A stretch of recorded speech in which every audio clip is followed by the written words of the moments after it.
John and Jen. Michael Wiesner and his parents Matthew and Tiffany. Unless you'd rather play the game.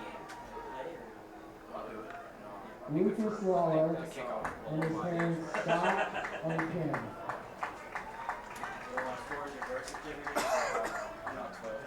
Andrew Peacock and his parents Chris and Robin. Might be a...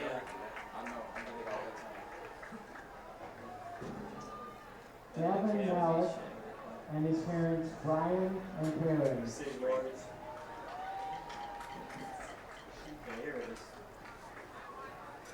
Excellent connection. Michael Bigness and his parents Jay and Kathy.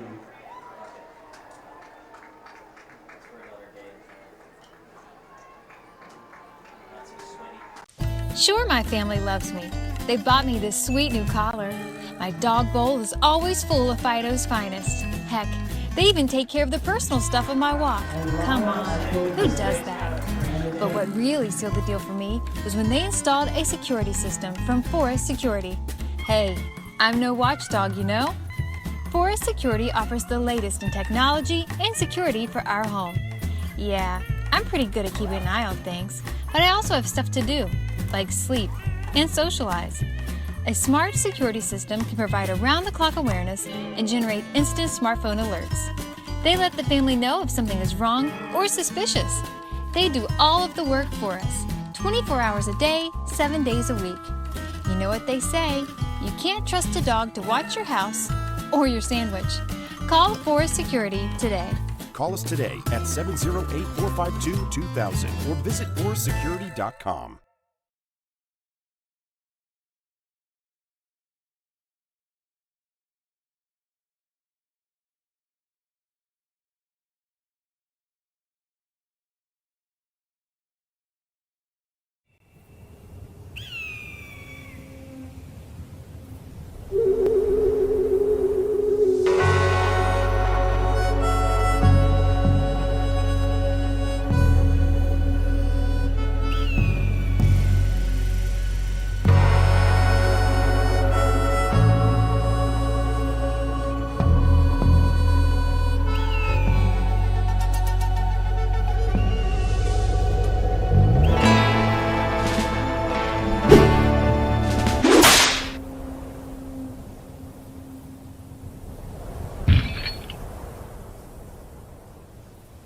There are only two kinds of people in this world. Those who get committed and those who don't.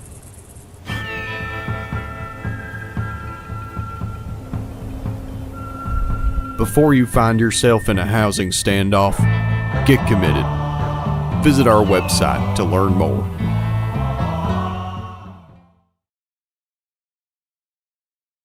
Before you know it, you'll call me son. You call me daughter. You call me brother. You call us sisters. Your family will make a difference in how America is perceived And what America stands for. And we invite you to welcome an exchange student like me to your home and your family. For over 70 years, AFS USA has brought exchange students from around the world to study in the U.S. and live with an American family for a school year, semester, or 6 to 12 weeks. Before you know it, you'll be a proud AFS host family. Before you know it, you'll know my name and how to pronounce it. You'll know the meaning of ขอบคุณค่ะ Before you know it, you'll call me son. You call me daughter. You call me brother. You call us sisters. Your family will make a difference in how America is perceived and what America stands for. And we invite you to welcome an exchange student like me to your home and your family. For over 70 years, AFS USA has brought exchange students from around the world to study in the U.S. and live with an American family for a school year, semester, or 6 to 12 weeks. Before you know it, you'll be a proud AFS host family. Visit afsusa.org.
For over 60 years, Heirloom has been creating award-winning kitchens carefully executed by our in-house team of designers and remodelers.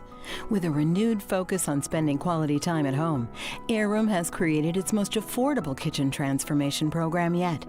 Introducing the Revive Kitchen. Imagine custom-made cabinetry, quartz countertops with a waterfall-wrapped island, soft closed drawers featuring walnut interiors, even an invisible phone charging station in multiple colors, styles, and configurations designed to fit almost any home. Over 14 upgrades in all. Call the number on your screen to set up a free design consultation, which includes 3D color renderings of your project.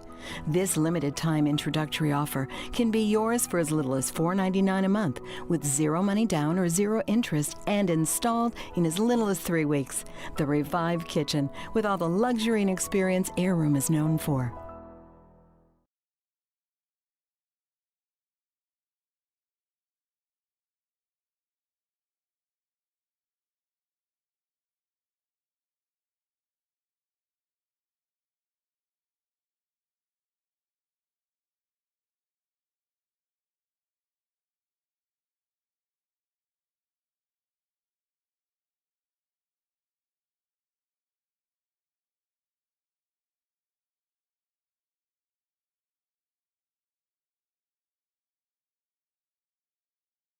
The early 2000s was a weird time for the NBA, a post-Bulls Jordan league that lacked an overall depth and talent, yet was the last premier era of the NBA big man. You had established superstars such as Shaquille O'Neal, Chris Webber, Kevin Garnett, Tim Duncan, and Alonzo Mourning. You had the up-and-comers such as Kenyon Martin, Marcus Camby, Ben Wallace, Dirk Nowitzki, Pau Gasol, Tyson Chandler, and Elton Brand. You even had the veteran Hall of Famers on their last leg, such as Hakeem Olajuwon, Patrick Ewing, David Robinson, Karl Malone, and Dikembe Mutombo. Truly a golden era of big man in every phrase of the word. And the big man we'll be focused on today would likely fit in the early 2000s up-and-comer bracket, Jermaine O'Neal. Drafted 17th overall straight out of high school in the historic 1996 NBA draft class that featured Kobe Bryant, Ray Allen, and Steve Nash. O'Neal became the youngest player to ever play in an NBA game at that time. His career lasted 17 seasons, playing for the Trailblazers, Pacers, Raptors, Heat, Celtics, Suns, and Warriors. After joining the Pacers for the 2000-2001 season, O'Neal's career hit an apex that lasted from the 2001-2002 season to the 06-07 campaign. This stretch included 6 straight All-Star appearances, 3 straight All-NBA teams from 2002 to 2004, he was second team in 2004, and a conference finals appearance in 2004. In an era stuffed with centers and power forwards, who ranged from high-quality starters to Hall of Famers, O'Neal was regarded as one of the best in the league during that time. As impressive as he was during his peak, was it enough for him to be considered for the Basketball Hall of Fame? As good as he was as a Pacer, the rest of his career was average at best and arrestable at worst, pun intended. He started in Portland for the 1996-97 season, where he played the next 4 seasons. These Portland teams made the playoffs each season he was there, and even made the conference finals back-to-back years in 99 and 2000. In 2000, they took the Lakers to 7 games, losing 89-84 in the historic game that featured the iconic Kobe to Shaq alley-oop in the closing minutes of the game. By the way, Portland was up by more than 10 points in the game. It was a very successful run for Portland, a run that O'Neal had little to nothing to do with. During his time with the Trailblazers, O'Neal never averaged over 13.5 minutes per game. His most impactful season came in 1998, where he averaged 4.5 points, 3.4 rebounds, and 1 block per game. As underwhelming as O'Neal's career was when he was with Portland, it's hard to place a ton of blame on him for his struggles. In a time where selecting a high school player was still considered a taboo move, he was a teenager playing with grown men. The center and forward positions were especially stacked for Portland, in a roster that featured Arvydas Sabonis, Rasheed Wallace, Scottie Pippen, Detlef Schrempf, and Brian Grant. Unless they're an instant generational talent, it's extremely hard for a young prospect to get playing time for an NBA team contending for a title. You even see this in today's NBA, with the Golden State Warriors still trying to figure out how to fit their younger prospects into the rotation. Hard to hold Jermaine's first 4 seasons against him. After the Pacers went into a mini rebuild parting ways with veterans Mark Jackson, Rick Smits, Chris Mullin, and head coach Larry Bird, they traded for O'Neal in 2000. He was put into their starting unit and instantly made huge strides, posting career highs in every major statistical category other than field goal percentage, which makes sense because he went from taking 3 to 4 shots per game to 10 plus. He would average 12.8 points, 9.8 rebounds, and 2.8 blocks for the 2000-2001 season.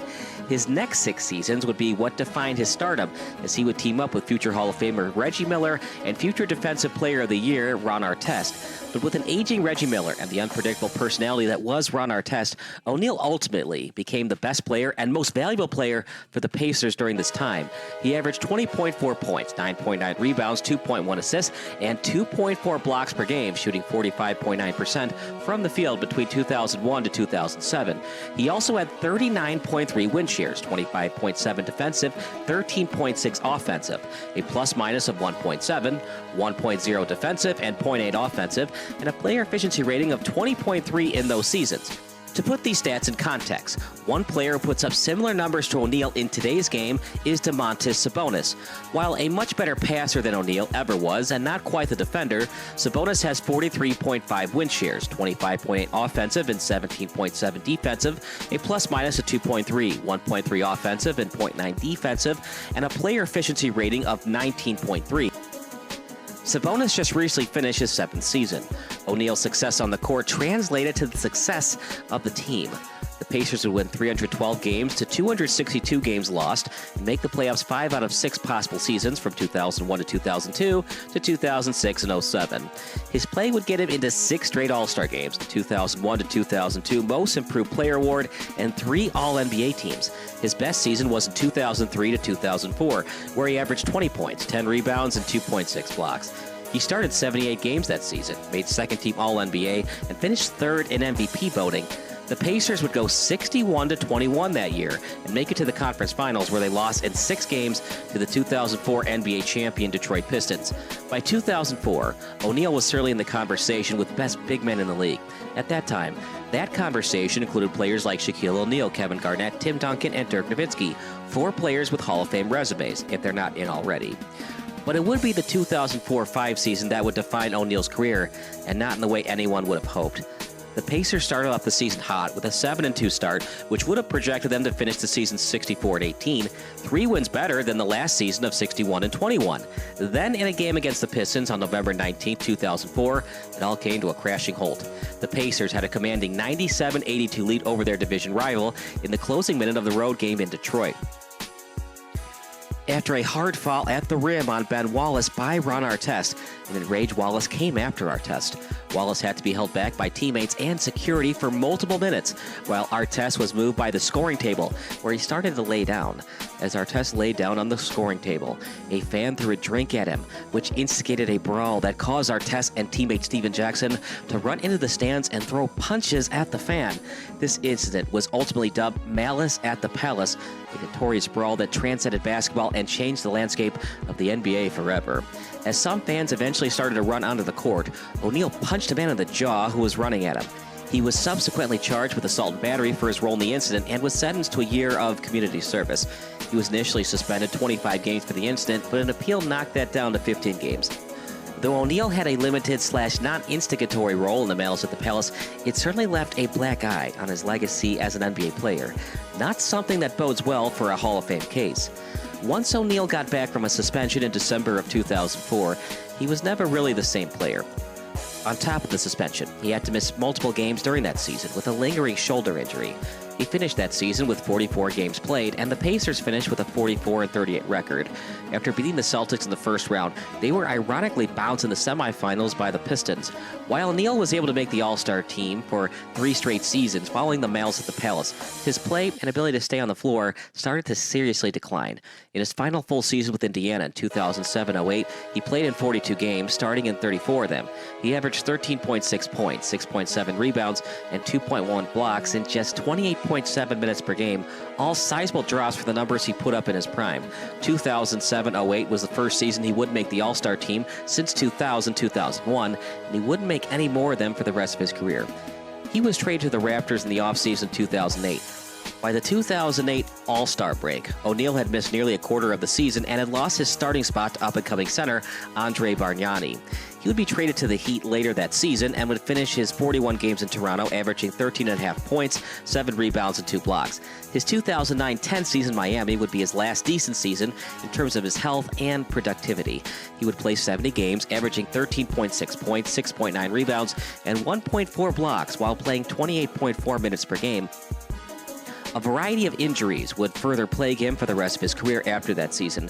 He played with the Celtics, Suns, and Warriors up until his final season in 2013-14. From 2010 to 2014, he would play 148 games, 51 games started, posting averages of 7.1 points, 5.1 rebounds, and 1.3 blocks.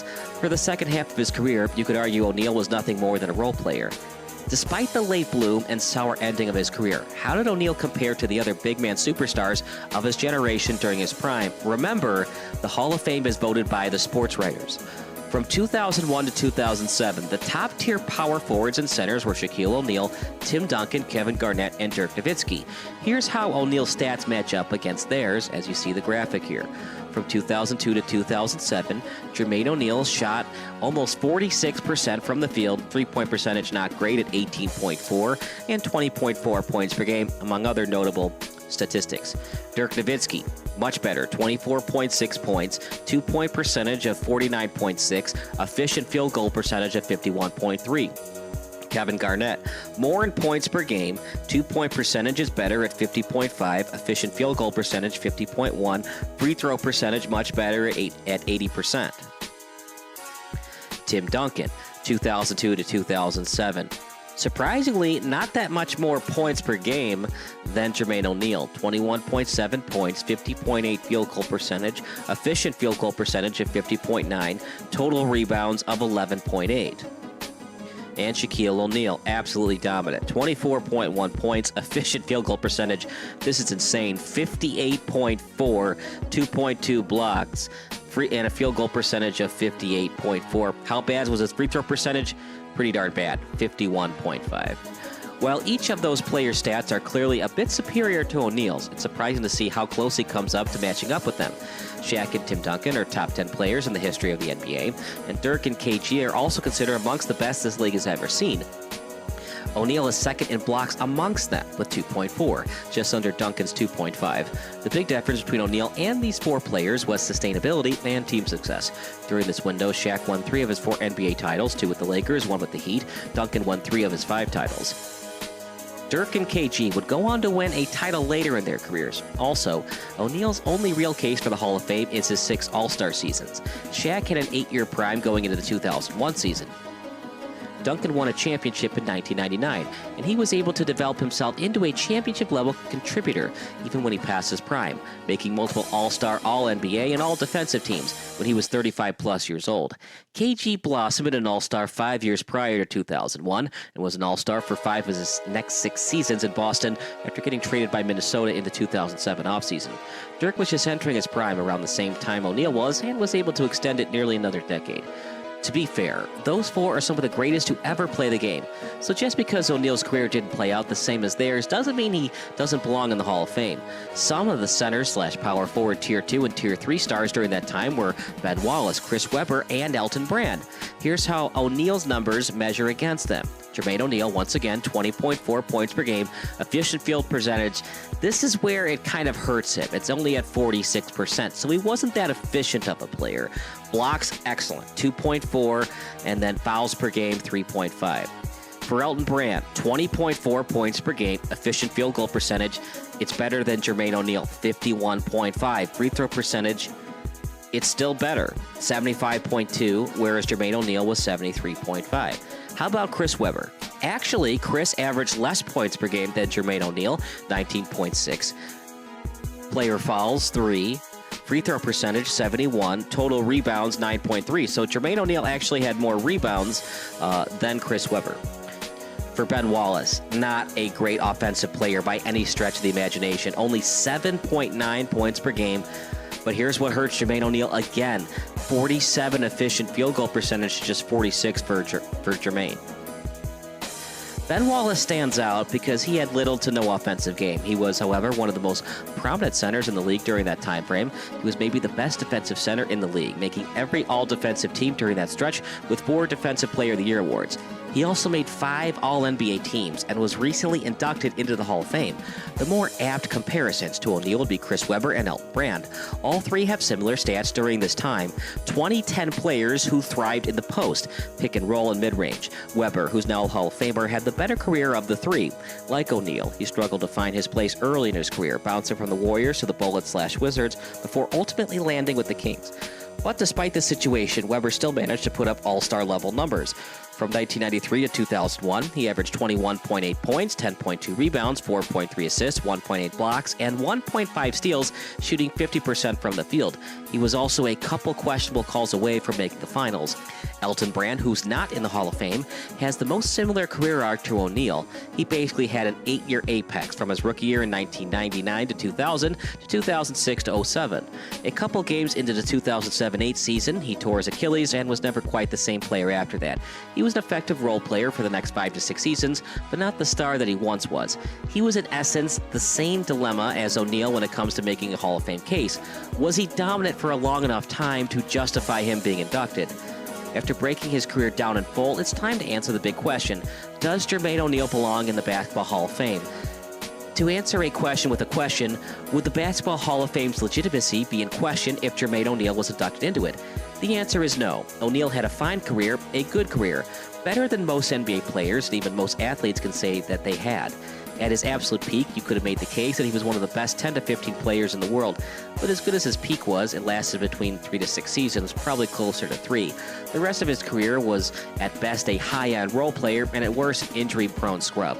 The Malice at the Palace definitely put a permanent stain on an overall good NBA career because, once again, it's voted by the sports writers, and when you have negative publicity around you, that can follow you when it comes to Hall of Fame voting. But let's be honest, it's not like it's the only thing keeping him from being a Hall of Famer. Derrick Rose had an incredible peak of his career. He was an MVP who took his team to the conference finals. Do his 3 All-Star seasons put him in the Hall of Fame? Penny Hardaway made 3 All-NBA teams and was the second best player on a team that made the NBA Finals. Does he deserve to be in the Hall of Fame? Not to rag on O'Neal, Hardaway, and Rose's careers, they were all good players who had some great seasons that deserve to be remembered. But when you think of the Basketball Hall of Fame, you think of the absolute best. Guys like Kareem, Bill Russell, Kobe are all players you immediately think of when thinking about the Basketball Hall of Fame because of their prolonged success. Even Hall of Famers during O'Neal's era like Shaq, Dirk, Tim Duncan, and Kevin Garnett were great because of their greatness spanned nearly 2 straight decades. Even during his peak, O'Neal was never quite on the level as those 4. Ultimately, O'Neal had a respectable career that deserves to be remembered, but he just didn't play like a Hall of Famer for long enough to be one. But what do you think? Should Jermaine O'Neal be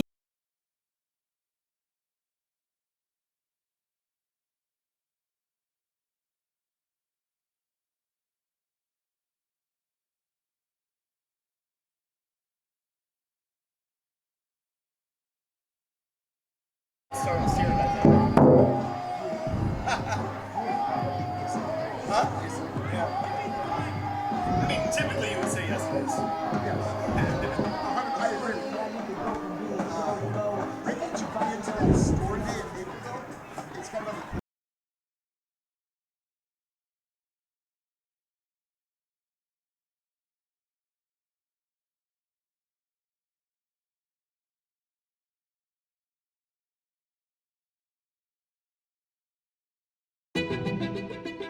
You are a seasoned loan originator. You've been around the block and have the portfolio to prove it.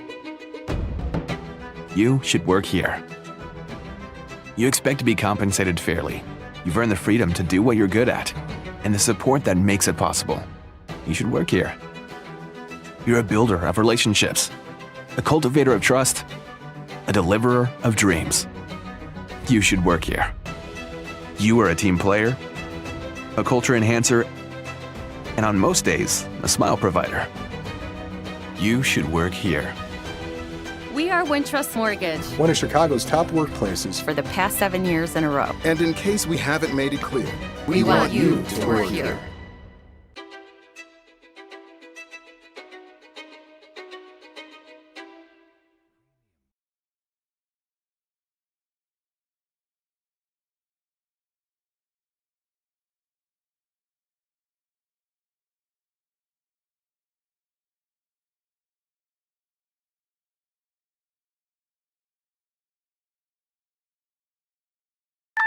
People who come to cricket stay with cricket. I'm a farm manager, and I'm always here. My service is reliable thanks to cricket. Reliable service deserves a free 5G phone. Smile, you're on cricket.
We on?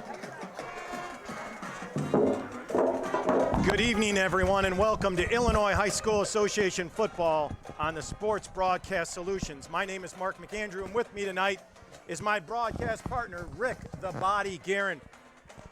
We are broadcasting live from Benedictine University in Lisle, where the 3-2 Benet Academy Red Wings are taking on the 4-1 St. Lawrence Vikings. Rick Guerin, how excited are you on a scale of 0 to 10? Mark, I don't know if there's a number of how excited I am for this game. I'm excited for a number of reasons. One, it's a perfect night for football. You've got two teams from the Catholic League that have winning records that are coming here with a playoff spot on the line, potentially. And Mark, it's senior night here. So a very, very special night for the seniors that are out there and their families. I can't wait. You mentioned playoff aspirations. If Benet has that aspiration to go into the playoffs this year, which they haven't the last 2 years, you need that 5-win season. They've got 3, but we've got some very tough games in there, and you don't want to be thinking about those already, but these are games we need to win here in the middle of the season. Well, 100%. So you never look too far down the road, right? Because you never know what can happen with rosters and everything else goes along. So you take every game one at a time. This is a big game because you know what, Mark? It's right now. It's next on the schedule. The Wings are ready. The fans are ready. Hope you guys are at home are ready. Let's get this. Won't be an easy task for the Red Wings. They've got the 4-1 Vikings led by their quarterback, number 12, Evan Less. And number 6, this guy is legit Aaron Ball. I have seen and heard great things about this running back. Yeah, he is an absolute beast out there. So if the Red Wings are going to have success in this game, they're going to have to find a way to slow him down. The good news is the Red Wings are getting healthy at the right time. Sure, they still have some injuries out there. Pat Patello, gone for the season. Vincent Lavaca, but we're getting some defenders back that we haven't had, the defensive end and the defensive line, and you know how important that's going to be for tonight. Defense showed up big last week against De La Salle for the Red Wings. They look very strong. They're going to be seeing the field first because Benet is kicking off. And here we go, ladies and gentlemen. Nice high kick. Bounces right at the 1 yard line and then back into the end zone for a touchback. Back there for the Vikings was number 3, Corey Tauber. So, Mark, right off the bat, right, a good kickoff and not great field position for St. Laurence. You got to keep them down there. When they've got a running back like this, it's going to be a field possession type of game. They want to make sure that they're on the right side of the 50.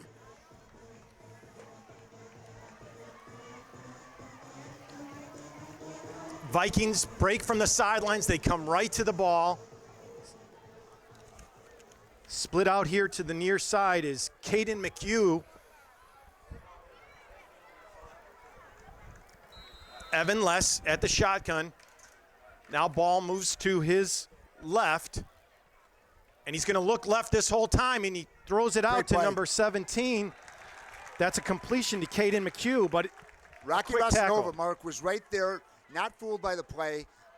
They're giving him a yard, maybe a yard and a half, a little generous there. Nice play by the cornerback, number 18, the senior. Mark, they came out passing, as we talked about the running back, and watching these guys, they really open up their passing game by the run, right? So when they get ball going, that opens up the field for these guys. So in watching some of their previous games, they'll use the middle of the field on that play action. Ball directly behind Les. Now to his left. Here's a slot in motion. They're giving it to ball off the left side, and that's it. Nice gang tackle there. I saw 2 or 3 guys. Mark, that's how you're going to have to stop this kid, right? You see how strong that kid is. But there was 3 Red Wings there, led by Ben Jones on the play. Nice shot by the Red Wings, and right off the bat, they're in third down territory. But this is where they've gotten dinged before, on these 3rd and longs.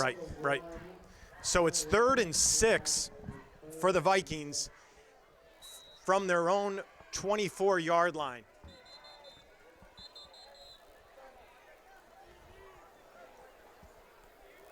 Looks like we've got a uniform that's equipment issue with so what number happens 7. here is they're saying a knee pad wasn't there or wasn't covering the knee, so he's got to come out for a play and fix that. Tough play to get your starting safety, Danny O'Malley, out there on 3rd and 6 on the first drive.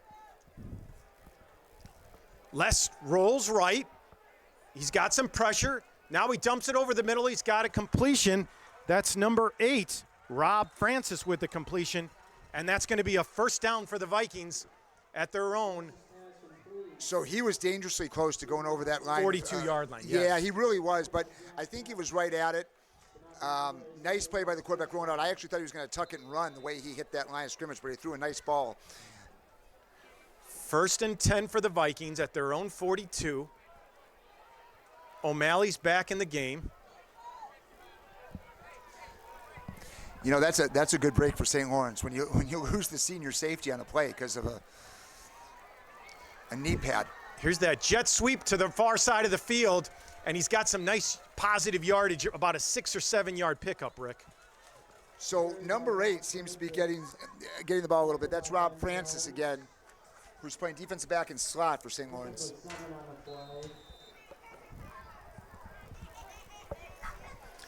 That's going to bring up a 2nd and 3 or 4, let's call it. Let's call it a long 3.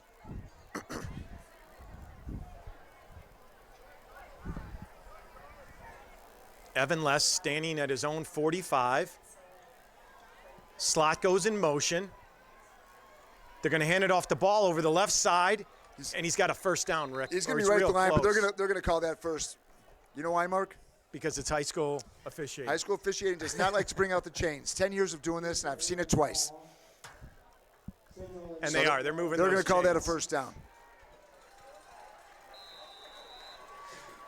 You know, I mentioned it earlier, 3rd down has been kind of the Achilles heel for this Red Wing defense, who have played very, very well, especially the last couple of games. Trips receivers out to that far side of the field. Lone wide out here on the near side. High snap, gives it to ball over the left side, spins, and picks up about 5 or 6 yards. Give to ball, tackled by Mikey Burke. 5-yard gain.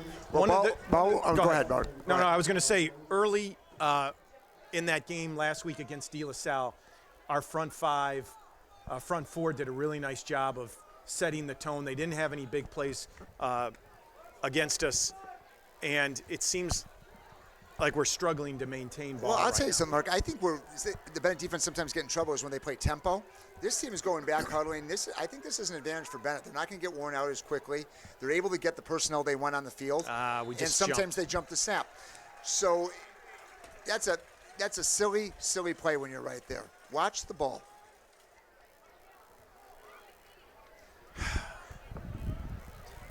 So it looks like they're giving them 6 yards on that encroachment, huh?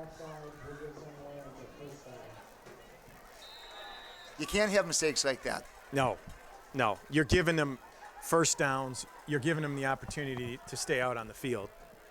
So now they are at Bennett's 39-yard line, 1st and 10.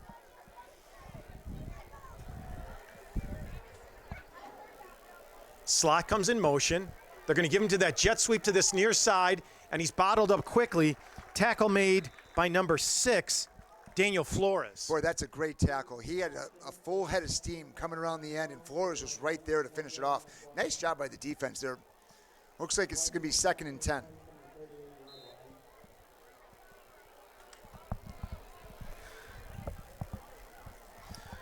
Well, Mark, they're in no hurry here, right? They're methodically marching down the field right now. 7:39 left to go in this first quarter. They've got different formation. Yeah, tight trips here on the near side. Les takes the snap, hands off the ball over that right side. He breaks through the initial line and picks up. He's going to be close to another first down, Rick. So that's one of the things, Mark. Now you watch that play happen 3 or 4 times, right? They run in between the tackles, really in between the guards is where he's running. Exactly. So what happens is defenses adjust. They start stacking against that a little bit, and it leaves the middle, the second half open right behind those linebackers. And that's where they had some success against Providence, watching the tape.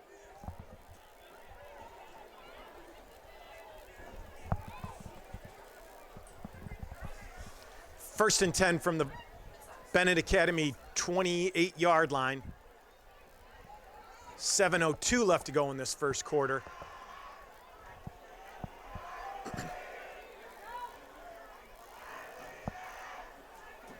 Another handoff right up the gut. That's in the A gap there. They are not afraid to go to the well and hand the ball off to ball.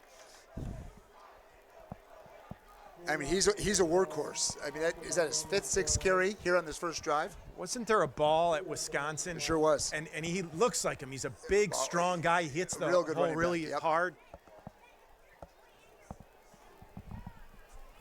2nd and 8. The Vikings with a really nice drive here.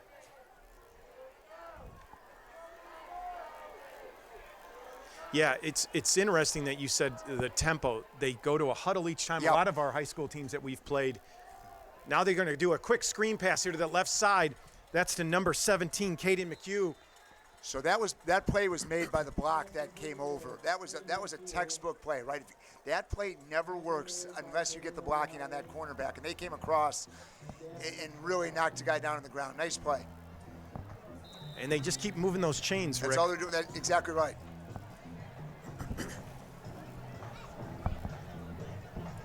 They've taken half the quarter right here. They're the 23 of the Red Wings.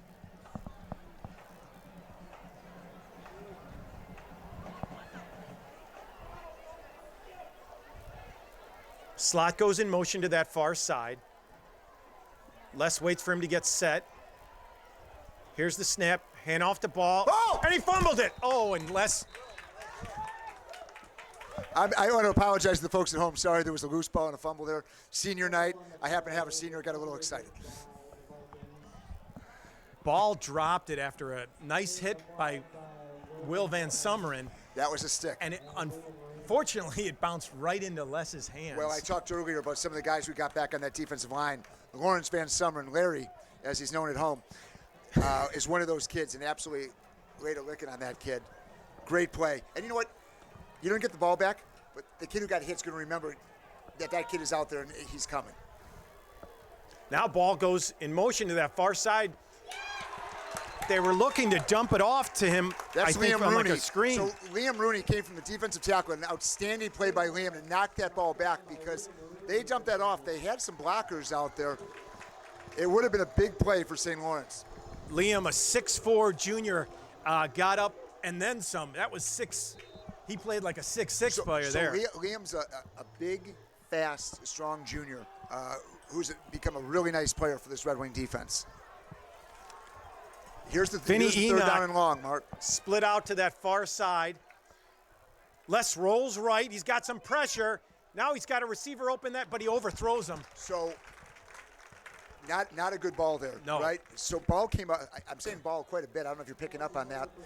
But he came up and put a great block on the defensive end. Yeah. So a good pass would have been there. That thing was overshot by 3 or 4 yards. No, Benet was fortunate because he was open briefly. I agree with you, and I think they're going to bring the field goal unit out right now. I watched him in warm-ups. The guy's got a great leg.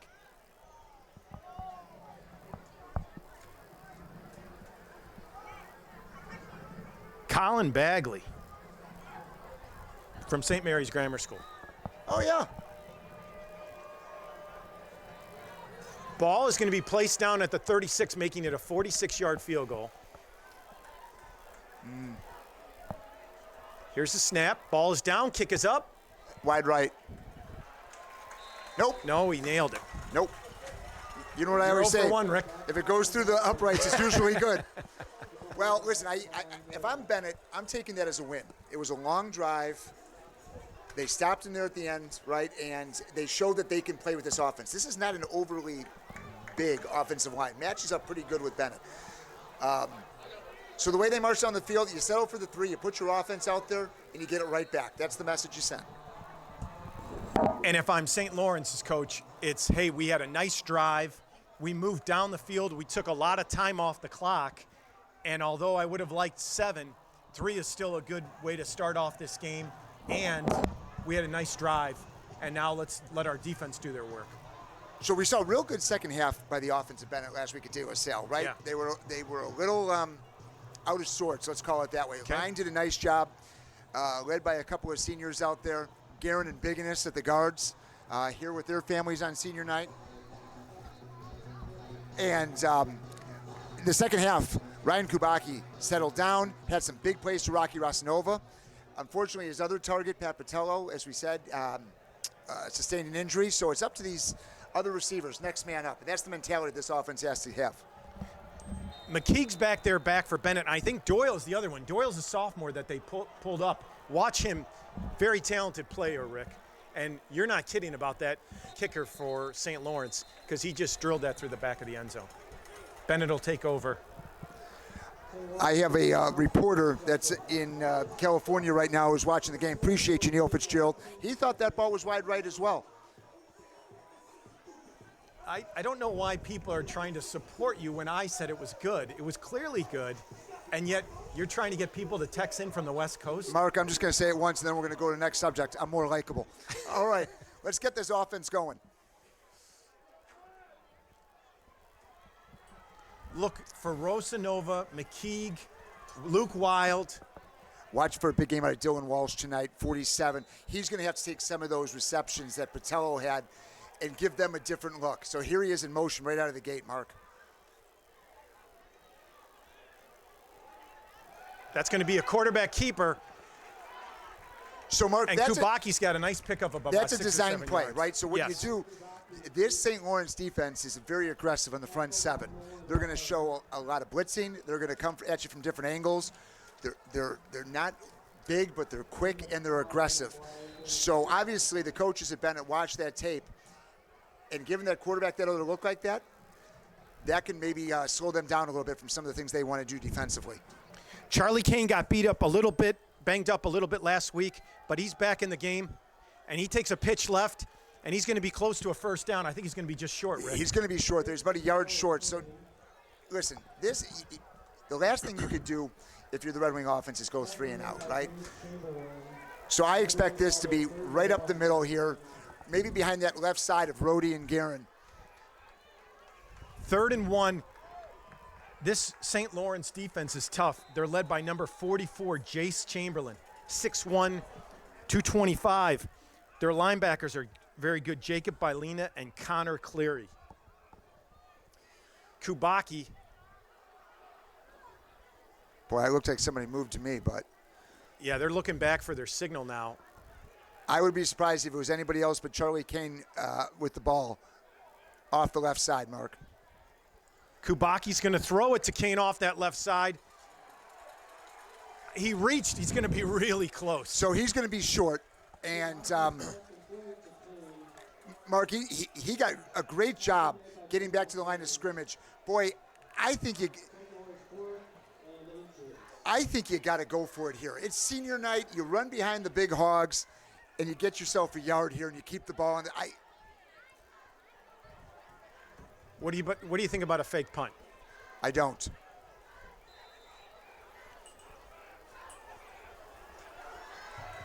Boy, Mark, I just think at the high school level, you got to trust your offensive line and your running back to get half a yard.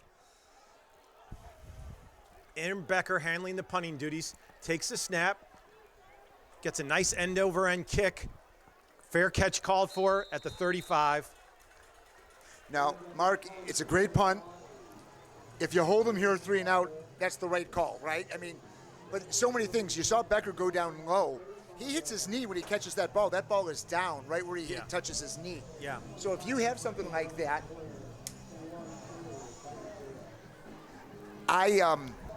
if he touches his knee and he hits that, you got the ball down there and you've lost a good drive, and you don't want to see that. But listen, the defense played well here. Let's get a quick 3 and out, get that offense back on the field.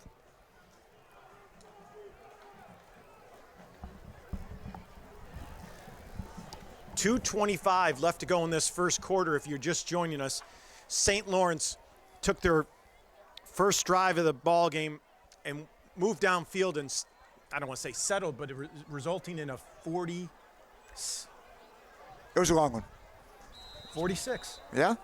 All right. It could have been. Either way. Now you're making me doubt it. Uh-oh, hold on. Run off over the right side.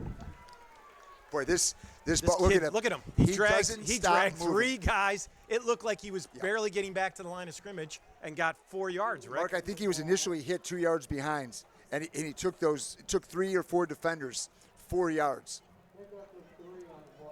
2nd and 7 from their own 38-yard line, Rick. It's early in the game. It's going to be tough to do that in the fourth quarter.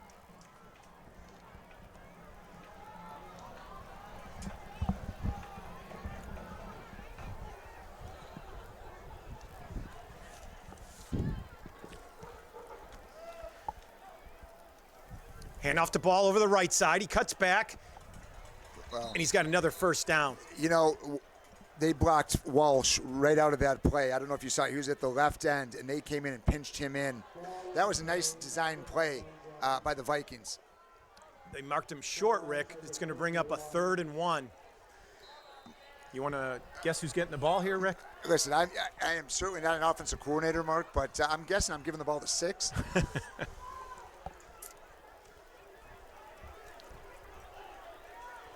Hand off the ball. He spins, and he's got the first down. He got it, but a nice surge by that Benet defense.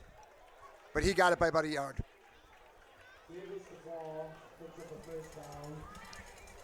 Mark, I think this Benet defense has come out very aggressive. But St. Laurence is doing exactly what you thought they would, right? They're pounding in between. They haven't opened up much of a passing attack yet. Under a minute left to play in this first quarter. The Vikings with a 3-0 lead. Ball moves over to Les's right. Takes a snap. Fakes the handoff. Now he rolls right. Oh! Well, first of all, the fake was fantastic. Right? I mean, it really was a nice job. But the quarterback is throwing in some dangerous territory. He's had a couple balls knocked down already. He's overshot 1. So you're starting to see that 6 is going to be the focal point of this offense. Danny O'Malley got his paws on that one. It was Danny from the safety position. So he came in, wasn't fooled. Nice job by Danny O'Malley. 2nd and 10. Now let's fix those knee pads. For St. Laurence.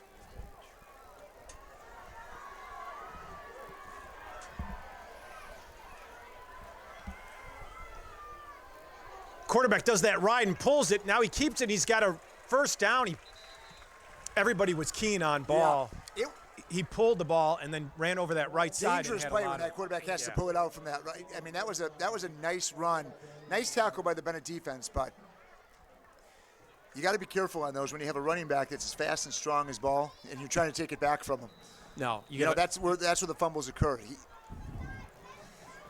No, on those option plays like that, the quarterback and running back, they have to work that mesh again and again in practice. Because you're right, if the running back pulls that ball or holds onto the ball while the quarterback's trying to pull it, that's a problem. Yeah, agreed. They're going to let this clock run out and end the first quarter. So we're going to take a break, and we'll be back to start the second quarter, Rick.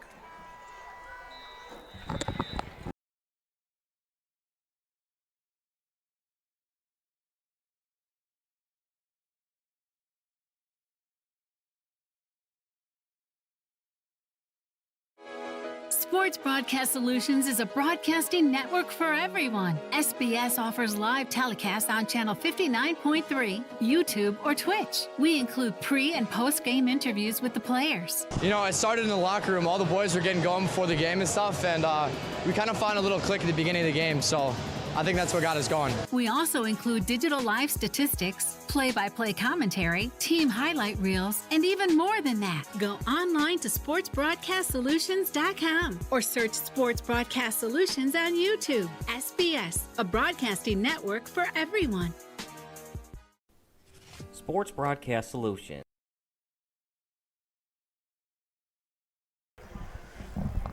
We're back at Benedictine University in Lisle. St. Laurence with a 3-0 lead, and they're driving again. One thing I would say about the Vikings is ball control. Yeah. They move the ball nicely down the field. You've pointed out the quarterback has made a couple of tough decisions, and they did have a possible turnover, but when Ball fumbled it. But other than that, this is a very impressive offense. Yeah, I think they block really well at the ends. I think that's how this offense goes. When they're not giving the ball in the middle, they're getting some of that blocking. Quick throw out here to this near side to number 11, and he's met quickly by the Benet defenders. Just as I said that, right? You didn't get that blocking. You had 3 Benet defenders right there. Nice play. Connor Engstrom was the receiver. They're going to put him back to the line of scrimmage. That's generous. Rick, not only did they bring him back to the line of scrimmage, it looks like they gave him a yard. Looks like a little away cooking, Mark. Somebody has to go tell those refs it's senior night here.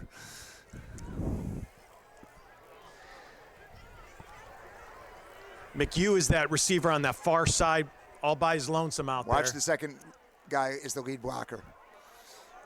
Hand off to this near side. Pickup of about 5 yards, Rick. So, Mark, they're in kind of that no man's land right here. This is a big play for the Benet defense. The ball carrier was Harley Riz. We haven't seen him yet tonight. Yep. I think Ball probably went over the sideline and said, 10 carries in the first quarter. Just give me a breather.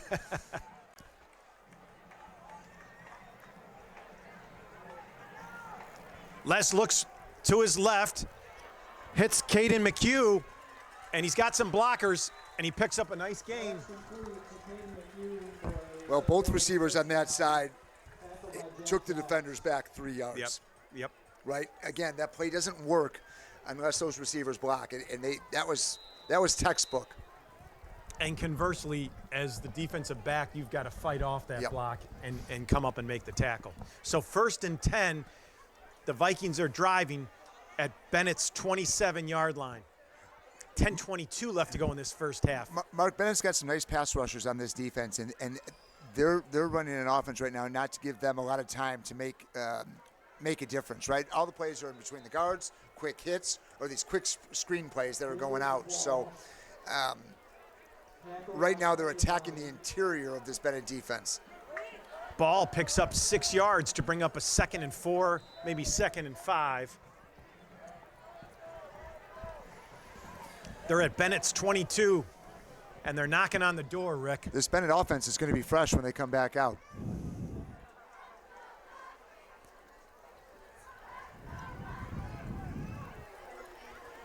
Hand off to Ball once again, right over the middle. We've got to find an answer because he's just gobbling up yards. Yeah, he's an impressive running back. He really is. For such a big guy, he hits the hole so sure does. quickly. He's got a full head of steam by the time he is getting the handoff.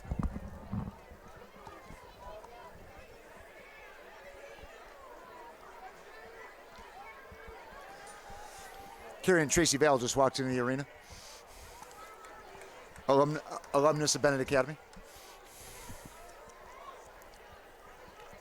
Hard snap count. Red Wings don't jump this time. Les takes the ball, hands off to Ball over the right side. Now he cuts back. He's at the 10, the 5, and he's brought down at about the 3-yard line, Rick. So, Mark, this is where they kind of trap him. They haven't had to do it yet, but eventually you're going to have to bring those safeties up in between, the linebacker and the corner, and that's when you leave the middle of the field open on those slants. It's coming. First and goal for the Vikings at Bennett's 3-yard line. 8:25 left to go in the first half. Vikings break from the huddle.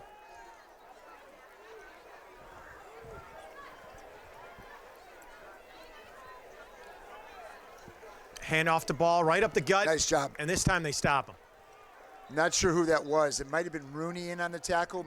Malik and Rooney looks like they were in there. Flores is coming out. Looks like a helmet check.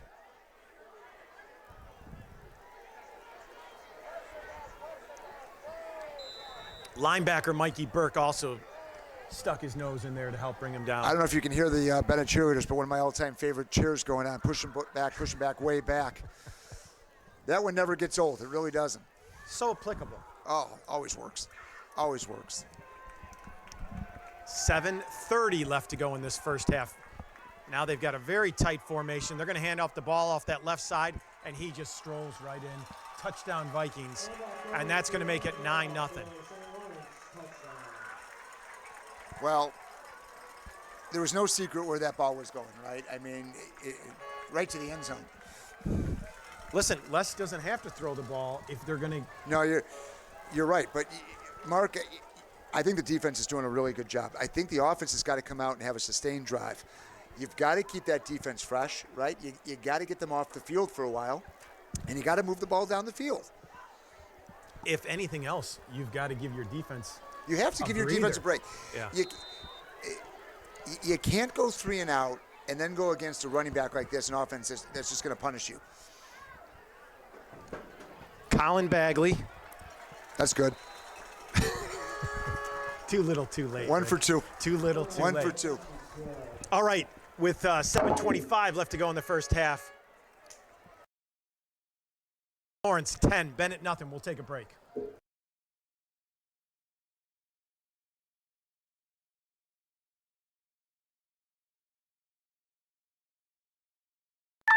People who come to cricket, stay with cricket. I'm a farm manager, and I'm always here. My service is reliable thanks to cricket. Reliable service deserves a free 5G phone. Smile, you're on cricket.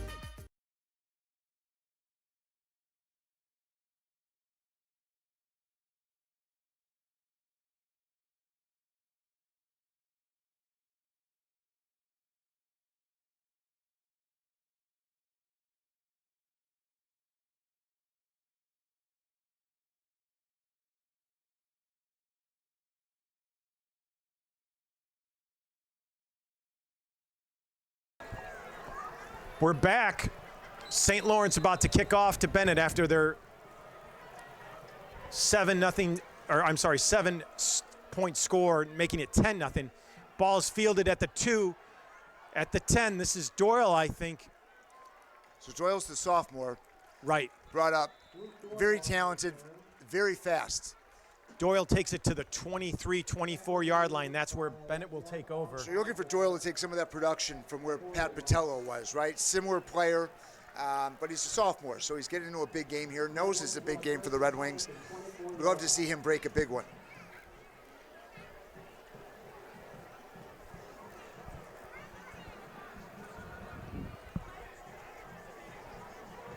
Yeah, that Pat Patello was such a big loss because he was such a talented young man. Well, he still is. He's just he's got a little bit of an injury.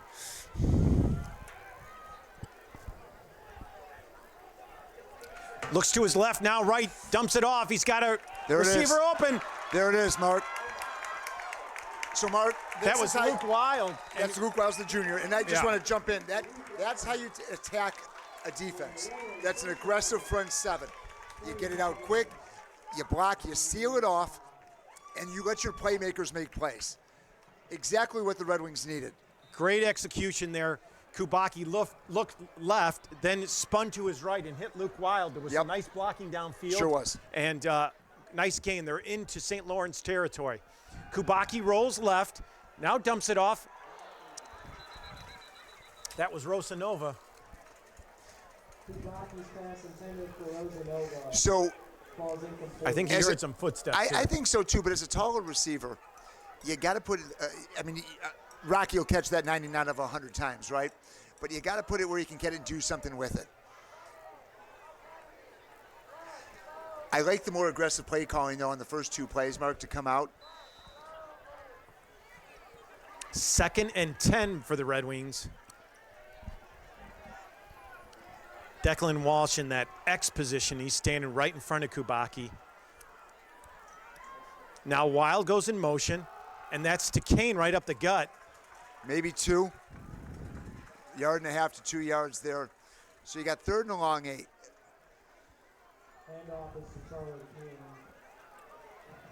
Mark, it looks like they're coming in here with a 4-receiver set. Walsh coming out. Boy, that... 3rd and 9, 6:29 left to go in this first half. Kane is to Kubacki's right. Rosanova is split out there on the far side. He's got trips receivers to this near side. Kubacki drops straight back. He looks at Rosanova. He's open. He's got a completion and a first down. Mark, that's exactly what I'm talking about. You hit it where you could take it and turn and go, right? So a great strike by Kubacki. Nice concentration by the receiver to turn, and he knew where that first down marker was, right? Don't try to do too much. Get the first down, move the chains. Nice play by the Red Wings. Agreed. Nice pass, nice catch, move the chains. Bennett's got a nice drive going here. 1st and 10 from the Laurence 27-yard line, let's call it.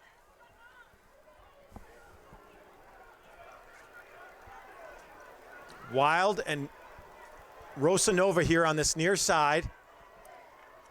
Now Wild goes in motion. Fake to Kane. Deep ball. Oh. Boy, you know what? He got turned around. He was open. Oh, it was there. Play. It was a great play. And he was open. Just a little bit too much air on that ball. A little bit too much air, and, it was the other shoulder, right? So Rocky had to adjust to turn around. I like the play call. Again, I like the play call. And Mark, I really believe that's going to be there. So when you look at this defense, very aggressive up in the back front, solid in the secondary as well. Yeah. But I think that you're going to see a lot of one-on-one coverage.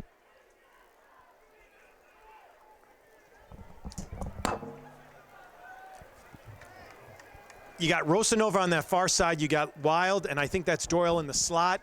They're going to throw it to Doyle in that screen, and he makes a nice move. Hey, Mark, that's a nice play, right? It gives you a little bit of breathing room there. It's a nice play by the sophomore getting out there. It also gets his confidence up.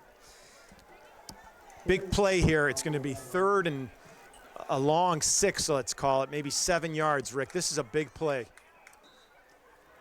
Doyle, Wild, and Rosanova are going to be split out on that far side of the field. Watch the rollout here, Mark. He's going to hit one of these guys, the rollout.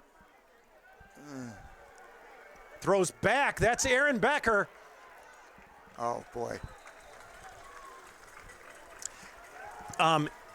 Side note, 34, Lawler was in the tailback spot there. Lawler, who had a knee injury last year, This is his first game back, so it's nice to see him on the field. It is nice, Mark. I want to go back to the last play, though, for a second. It's a nice design play, right? It's there.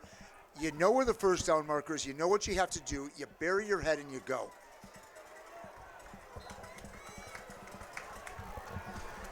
That's a well-designed play that should have gotten more than 3 yards. Kubacki goes straight back. Now he's got some pressure. He's pointing to run upfield. He's going to keep it, and he's got the first down. Great play by Kubacki. It's a great play, and the best part about that play was that's what you look for out of your quarterback. Kubacki is pointing to the receiver. It's a black downfield. Basically, I'm coming, and that guy better not get me. Great job by Kubacki. First down, Red Wings. Let's go. Yeah, Kubacki made something out of nothing there. He did a great job. Well, Mark, he rolls out. And that was the awareness we saw week 1 and week 2 out of Ryan. That's a great play by the junior quarterback. Yeah, agreed. 4:31 left to go in this first half. Benet 1st and 10 from the Laurence 16-yard line. Kubacki drops straight back. He gets a heavy pressure, dumps it off to Lawler. Lawler spins.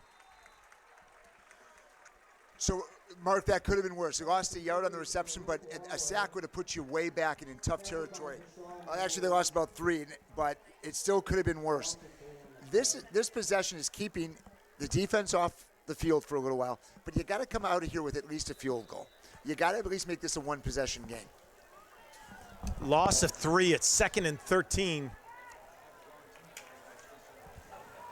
3:57 left to go in this first Mark, half. here's the other thing to think of. If you're gonna, we'll talk about it after this play, but there's some strategy you got to start looking at here. You are getting the ball in the second half. Handoff to Kane. Nice run by Kane. That's a nice run. Nice surge by the offensive line. Good job by the Red Wings. They're going to be. He picked up about 7 yards. The official's standing one place, and the stick is a yard back. 3rd and 5 for the Red Wings. Now they're at St. Lawrence 11-yard line. Mark, there's one thing you can't have here. A turnover. Well, I wasn't going to say it, but I was thinking it. Mark, I wouldn't be surprised if Kubacki kept this in his hands. Hard count by Kubacki. Now everybody looks back to the sidelines. Boy, look it over. There's no safety playing high. Mark, a slant over the middle behind those linebackers is going to be open. Yeah, I think you're going to see pressure. I wouldn't be surprised for a screen. They're coming. Kubacki keeps it, spins. He's got nowhere to go, Rick. Yeah, you saw it coming at, and I don't mind the play call, but they had 8 guys up close. Again, you've got 2 tight ends that are a good size. I know you got to get that ball off quick, but I think this is a very aggressive line, and I know we've seen it a couple times. Yeah. I think you got to see more of those screens, those middle screens. Yeah, I where agree you with draw you. them in and then dump it off. They are. They're quick. They're twitchy. They're getting in there, but they're also sending a linebacker in there too. Flores attempting the field goal. Kick is up. He's got plenty of leg. That's a great kick. It was, and I almost said it, but I didn't. And to your point, you gave the defense a break. You get 3 points on, and we're down 1 score. It's an absolute win. You saw it. You could run the ball at times. Ryan made a great pass over to Rocky on the side. A nice run to get something. Now, you stop him here, right? You got to stop him here, and you're getting the ball. We're going to take a quick break.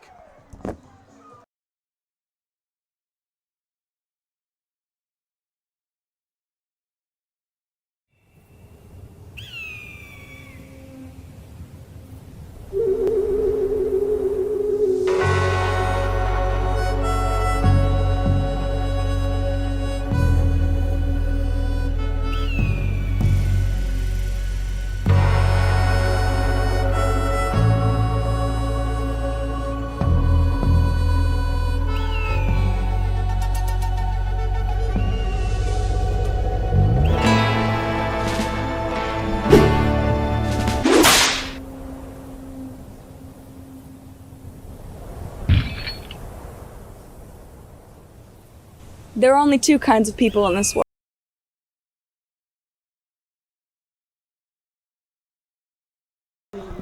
back. Benet with a nice drive, making it 10-3, and they're kicking off again. It's going to be good kick out of the end zone. And St. Lawrence will take off. Go ahead. I was going to say, Mark, at this point now, I mean, if you're the defensive coordinator, right, no big plays, nothing overhead. You can't bite on the fake to ball and go over, right? And most importantly, no silly penalties right now, right? Play disciplined Red Wing defense like they played in the past here, and you go down one score getting the ball. I like it. I don't have anything. I agree 100% with you on that. All right. I don't say that very often. I'm going to euchre this the rest of the way. I'm going solo.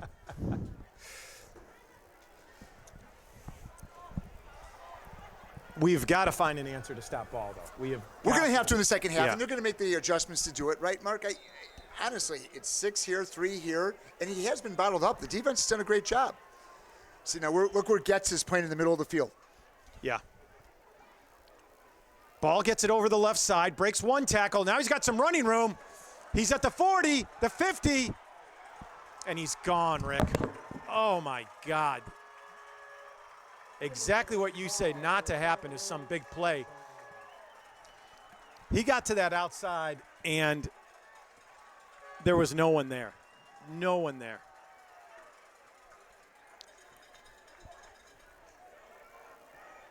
That's an 80-yard scamper by Ball, who showed not only the strength, obviously, to break that initial tackle, but then he had some burners that kicked in and ran right by our secondary.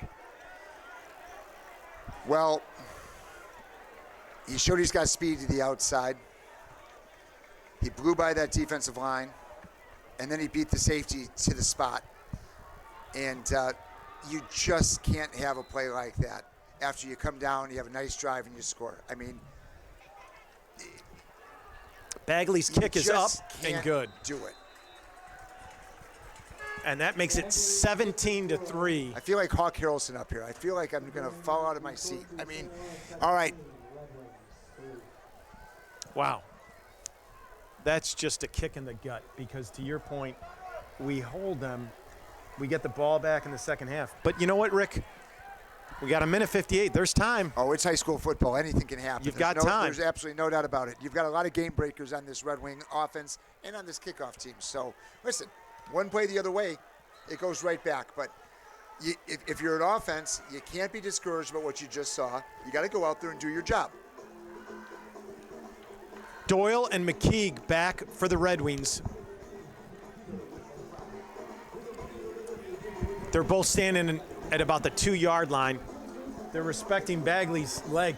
Bagley is a legit kicker. Yeah, he's got a great leg. Listen, what I want to see out of this sideline that we're looking at here for the Red Wings is some excitement, okay? It's tough to shake off after a play like that. I get it. But you're not going to win the game by feeling sorry for yourself.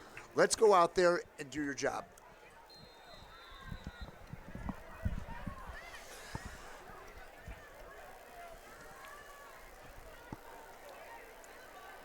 This is Doyle. He's at the 10, the 15, the 20. Brings it back to about the 23-yard line. Boy, you got to be impressed with Doyle. I was just going to say that, Mark. I was just going to say that. I think there's a lot of confidence. It is not easy. You and I were walking on the field before the game, right? And it seems a lot bigger when you're out there than it does when you're watching it on YouTube TV or you're up here in the booth. But he's really stepped up. I've been impressed with him. Bennett's going to start their drive from their own 23, 1:51 left to go.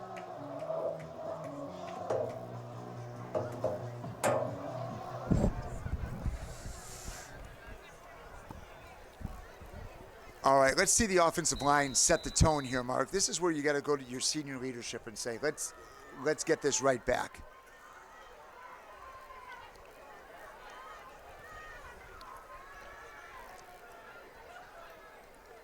Kubaki hands off to Kane.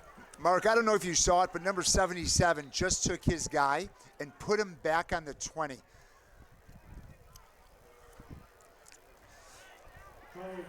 A lot of favorite linemen, but my favorite lineman is Quinn Guerin. Well, if I was a quarterback right now, he'd be my favorite too because he just put that kid in the left field.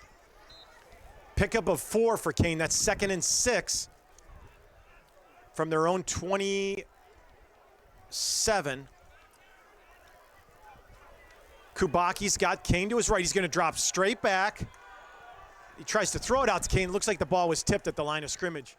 I think that was number 44, Jace Chamberlain. Well, the time was there, right? The time is there. So that's where we've got to get a little bit better of making some of those plays in the pocket. And that one, unfortunately, got tipped, like you said, and now we have a 3rd down. 3rd and 7 here, Rick. McKeague, Wild. I can't see who that middle slot is, and then Rosanov is at the far side of the field. Kubaki drops straight back. He's going to throw a deep ball to Rosanova. He's got him open, and it's completed. Wow. Hey, let me tell you something. Great catch by Rosanova. And that gives the Red Wings a big boost of energy, and they've got plenty of time. 1:06 left to go, but they're right from the line of scrimmage, and they're ready to roll, Rick. Great pass, great catch. Let's keep it moving. Kubaki, he's going to throw it that side again. He went back to the well on it, and you know what? Listen, this cornerback back there is going to get a workout doing that, right? Because that one wasn't there, but Rocky's going to get some more chances over there. I like the aggression. Stops the clock, too. You've got a minute left. You have all your timeouts, I believe, if you're the Red Wings. Yeah, a touchdown here, going in a half, you've got the momentum even though you're down a score. Rosanova is gassed. He just ran 2 streak patterns. Well, he's playing both ways too, Mark. Oh, so. No. I'm not judging. No, I know you are. Holy cow, that's tough to run 2 sprints like that. But and to your point, he's playing both sides of the field. Speaking of which, he throws it to him again. They must like that matchup there, but that ball was a little bit high. Yeah, that one got away from Ryan a little bit. I bet he wishes he had that one back. Tough catch as you plant and cut. You're literally jumping to the opposite side of where you just planted to try to catch that. It's a tough play, but now it's 3rd and 10. That's what the killer is. Instead of, even if you pick up 5-6 yards and have a short, or you go for it. Yeah. You're not going to kick it. I don't think you're going to kick it from there, Mark, but I think you're keeping that offense on the field. Kubaki strapped straight back. Heavy pressure. He rolls right. Now, this is where he's at his best, though, Mark. There was no one to throw to. Well, I did see quit. Yeah, and there it is. They're going to cut. Yeah. Illegal grounding.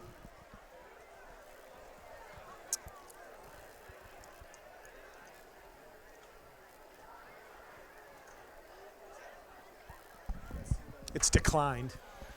So that's going to bring up a 4th and 10. Ineligible man downfield. That's a tough play when your quarterback's running around back there, right? That one of these linemen gets called for it. More and more offenses are running this run-pass option. Yeah, it's a rule. I agree with you. And I've seen it called for us, against us, on other teams. I just think it's one of those things. There's so much time back there. They're going for it, Mark. They're keeping their offense on the field. Maybe call a timeout and think about what you want to do here. Unless they're trying to get them to jump. We're going to find out real fast. 49 seconds left to go in this first half. Benet trailing 17-3.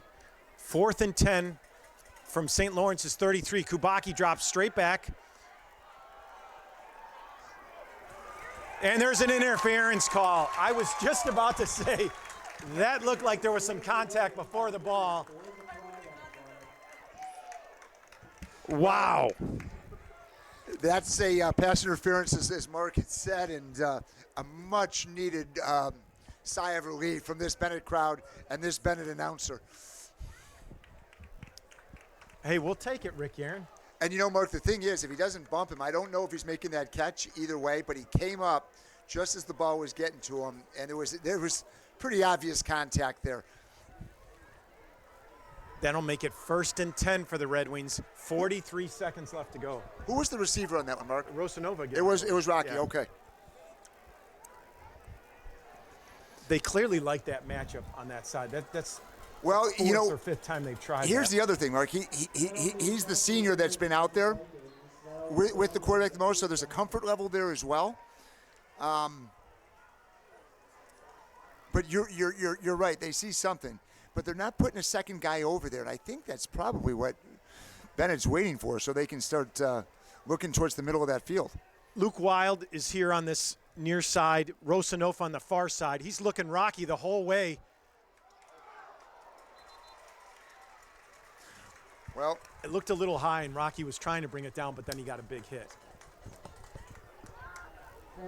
He was open. Again, he's beating this guy to the spot and cutting back. 2nd and 10.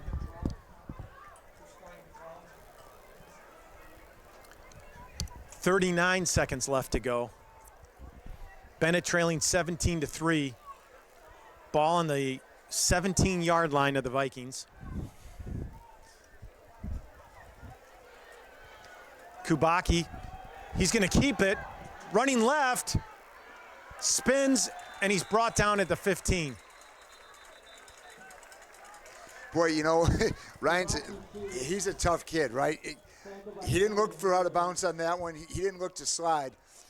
He looked to run the guy over. Benet takes a timeout. That's going to bring up a 3rd and 8.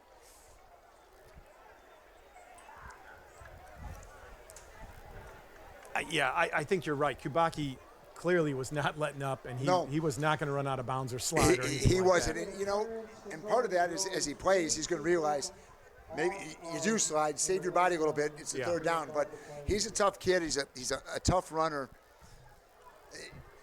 Let's see what he does here on 3rd down, right? I mean, Coach, this is the play you dial up that maybe you were saving for the 4th, but a touchdown here might be just as important. Clearly they like something with Rosanova there on the far side of the field. That would be my first thought. Second thought is, once again, some kind of middle screen, because this rush from St. Lawrence has been extremely aggressive. Let them come in, dump it over their heads. You're exactly right. There's a couple of issues where, sometimes that's a tough play for this no offense. doubt. The timing is incredibly tough. But if you pull it off, you're exactly right. You walk in the end zone, right?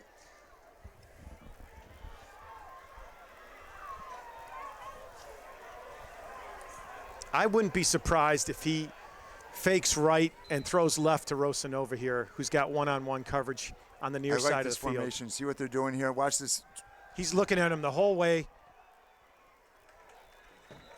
Good coverage there by St. Lawrence.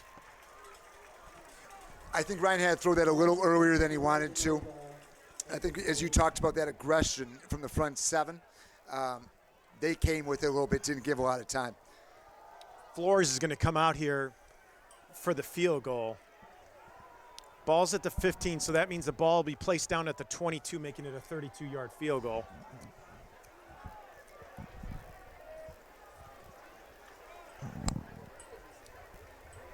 Flores counting players, making sure we got 11 out there. Hey, Marcus Freeman, pay attention. Ball's down, kick is up. I don't know about that one, Mark. Okay. What is with you? I got a bad angle, but I'll take it. I love being wrong when it's right for the Red Wings. That's going to make it 17-6, St. Lawrence, with 28 seconds left to go.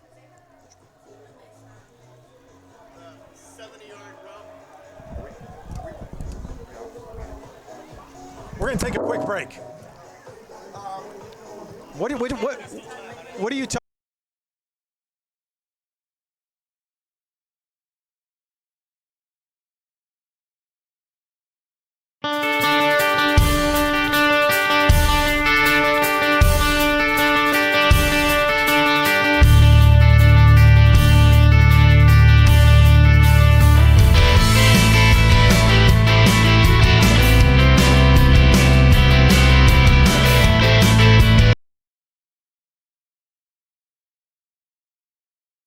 We're back. 28 seconds left to go in this first half. Benet with a nice drive, but stalled there at the 25, resulting in a Flores field goal, making it 17-6. Low line drive kick. That's a loose ball. Bobbled at the 20. Now he's at the 25. He's got some running room. He's at the 40. There's a flag way on the other side of the Mark, field. I don't know if somebody had a hand on a face mask or they're going to. I'm hoping it's a hold. But coming from there, I don't feel good about it. I don't know, Rick, but that ref threw that flag about 40 yards. I don't know if the kid used to be a quarterback, but he might have thrown that flag 40 yards. That was the longest flag I've ever seen thrown in a game. And I think it's on the Red Wings, Mark. That is killer. What in the world is... I mean, he called it from back here. I thought I saw a hand on the face. There it is. Face mask. I can't tell if it's a field goal or not, but I can tell at full speed in a scrum. I mean, we're killing ourselves and with it was this. one of those. I don't think it was a pull down, but it was the hand on the mask. Yeah. And you can't do it. You just can't do it. So St. Lawrence is going to take over with 20 seconds left. We know they've got a kicker, right? So they're looking at about 30 yards they need. They have how many timeouts left?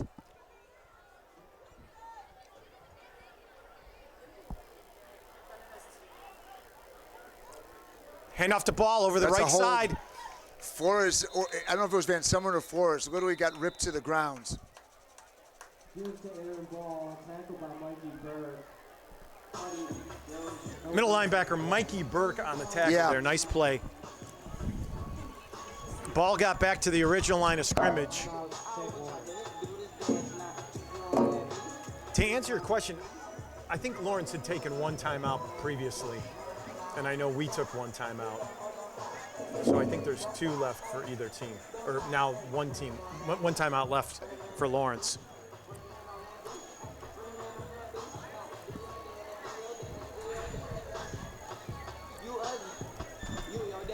"13 seconds left to go in this first half. Benet trailing 17-6. But Laurence has got the ball with excellent field position after a long return and a face mask penalty.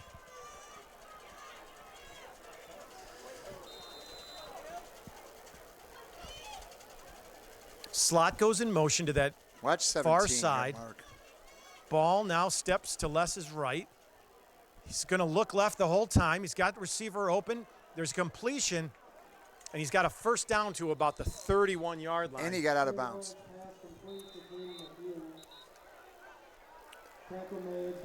There's a flag that just dropped out of the officials. So, timeout, St. Lawrence. You know that play is coming, right? As soon as the kid drops back, that's the play they like to run. They put those 2 receivers. You have got to fight through those blocks and come up and be more aggressive. You can't wait for the receiver to get his hands on you. By that time, the receiver's got all the momentum coming at you. So now you've got the guy blocking you, and you've got to go make the tackle. Exactly.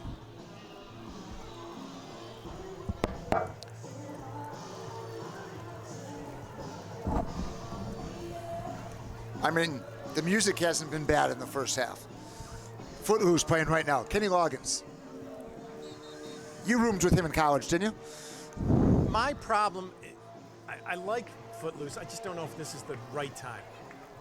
Enough said. Right? Footloose. Let's go. 1st and 10 for St. Lawrence. They're at the 32-yard line.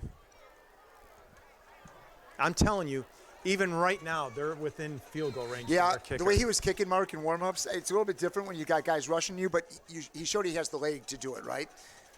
But trust me, they're going for it to get a little bit closer on this one. Here's the ball straight up the middle. And you know what? I think that's, Mark, that's strictly to get the ball in the middle of the field so they can kick it from there. That's what that is. That is strictly a get my kicker where he wants to kick it from play. 2 seconds left in the half. A St. Lawrence timeout, and they're bringing out their field goal. Right, but don't you? That's exactly what they wanted to do, was be able to kick it from there. Ball's going to be placed down at the 36-yard line. We've seen him make this field goal before.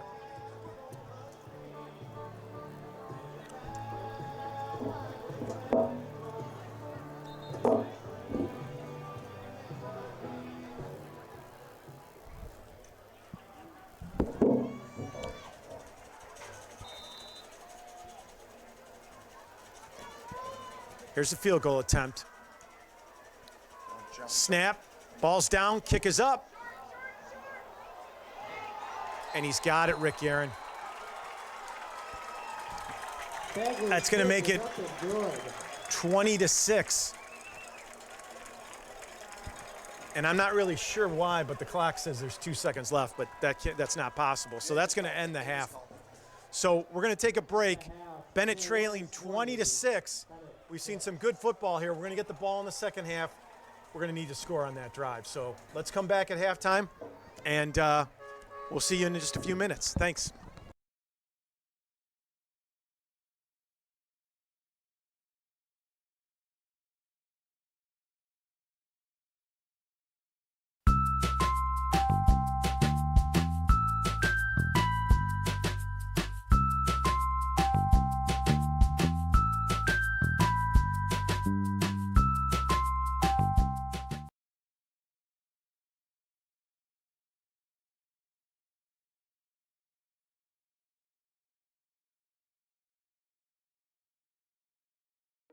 Hi guys, this is Alan from C1 Transportation. I have good news.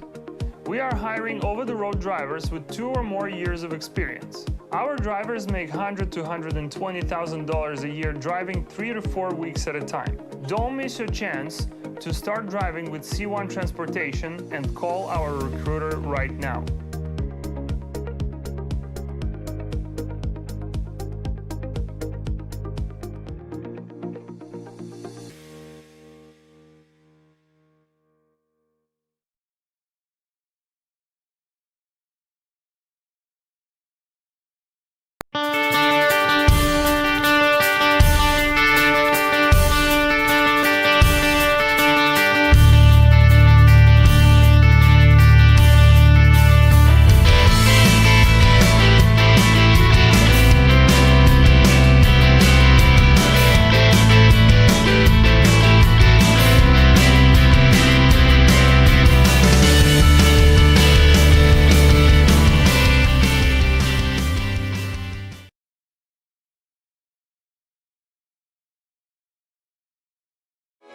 Sports Broadcast Solutions is a broadcasting network for everyone. SBS offers live telecasts on Channel 59.3, YouTube, or Twitch. We include pre- and post-game interviews with the players. You know, I started in the locker room. All the boys were getting going before the game and stuff, and we kind of found a little click at the beginning of the game, so I think that's what got us going. We also include digital live statistics, play-by-play commentary, team highlight reels, and even more than that. Go online to sportsbroadcastsolutions.com or search Sports Broadcast Solutions on YouTube. SBS, a broadcasting network for everyone.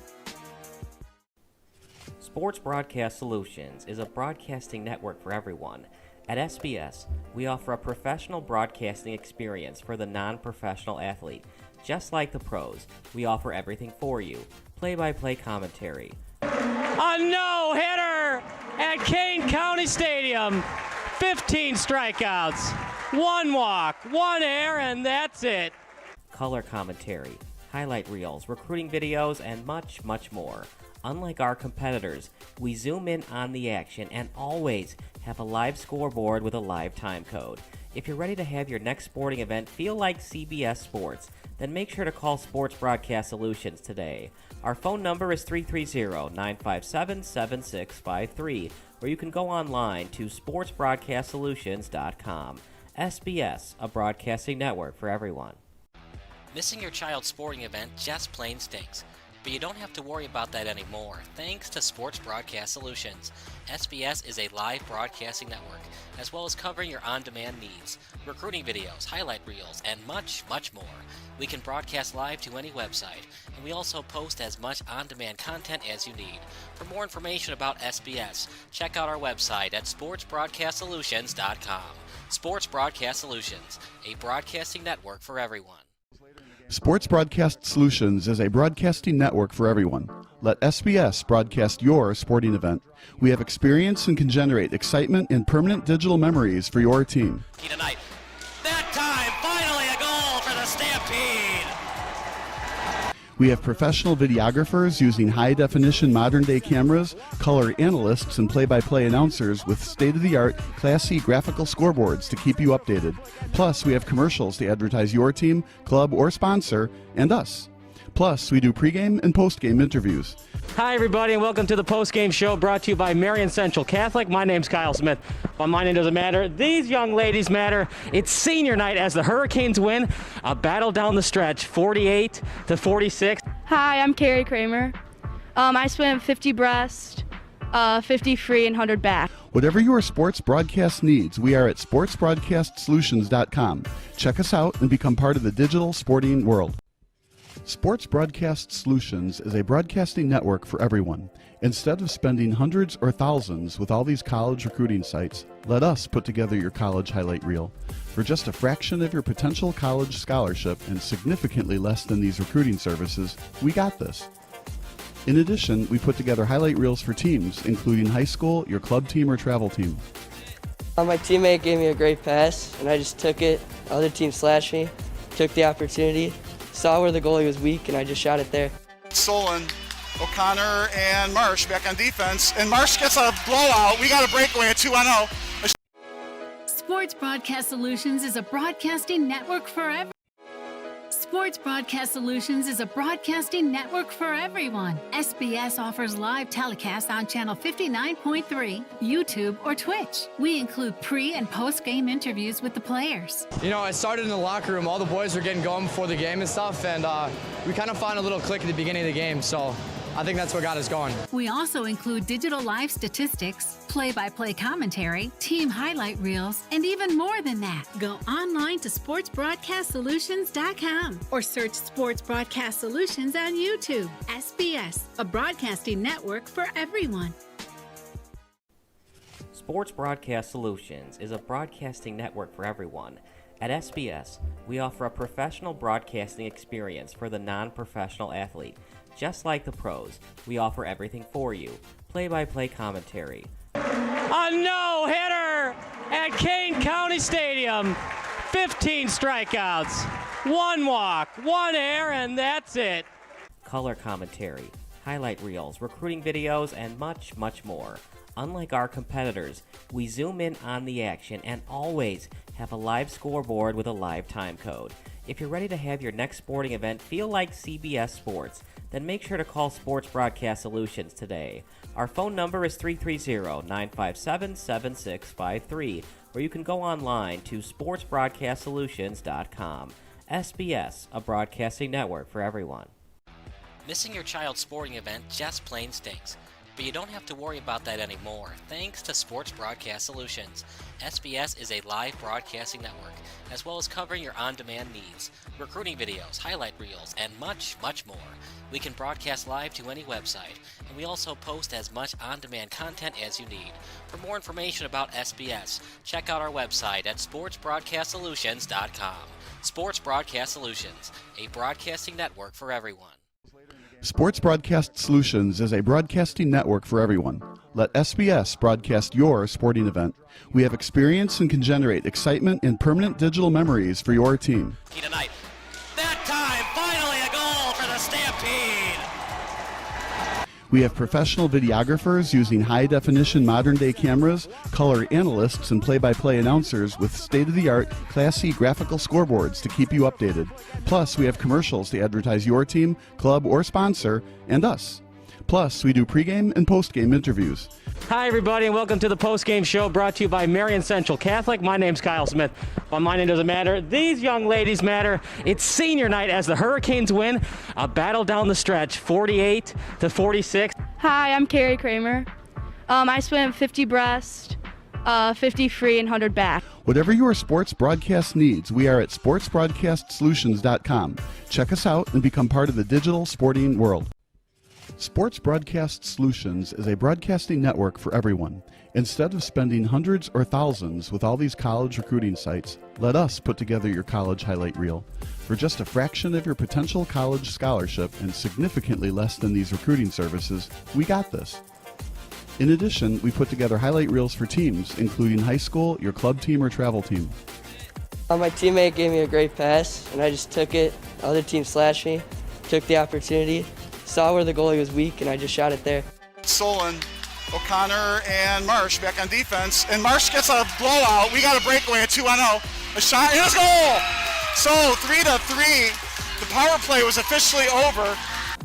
Whatever your sports broadcast needs, check us out at sportsbroadcastsolutions.com. Check us out and become part of the digital world.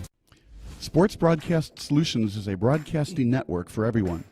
For those of you who would like to broadcast or live stream your event, or maybe make a highlight tape but would like a sponsor to fund the event, SBS has a myriad of ways to advertise your sponsor during our broadcasts. We have commercials. We have on-air reads by the announcers. Albatross Physical Therapy and Wellness specializes in pain-free. We have graphics, and we have watermarks. Finally, Sports Broadcast Solutions can create a commercial for you or your sponsor. Whatever your sports broadcast needs, we are at sportsbroadcastsolutions.com. Check us out and become part of the digital sporting world. Sports Broadcast Solutions is a broadcast.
Hi, I'm Sean Rugstad, Caldwell Banker Realty. I'm out of the Glenview, Illinois office. I left Caldwell Banker a time of transition, thinking that the grass was greener on the other side. I was gone for 2 years and I realized right away I had made a mistake. I love the culture of Caldwell Banker. It's built around the agents. That's something that I felt I was missing before. They promote success by everybody working together. Everybody can network. Everything about the company is the best.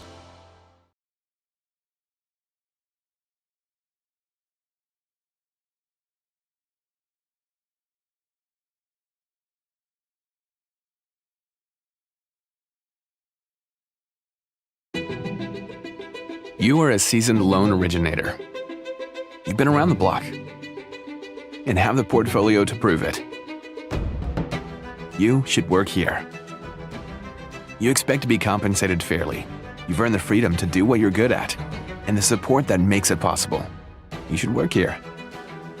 You're a builder of relationships, a cultivator of trust, a deliverer of dreams. You should work here. You are a team player, a culture enhancer, and on most days, a smile provider. You should work here. We are Wintrust Mortgage One of Chicago's top workplaces. for the past 7 years in a row. And in case we haven't made it clear, We want you to work here.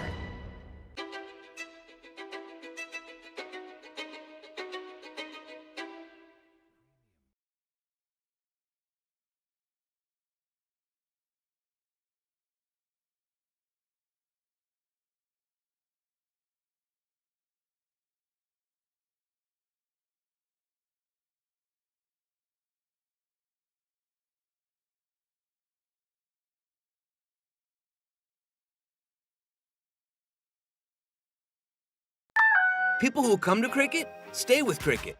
I'm a farm manager, and I'm always here. My service is reliable thanks to cricket. Reliable service deserves a free 5G phone. Smile, you're on cricket.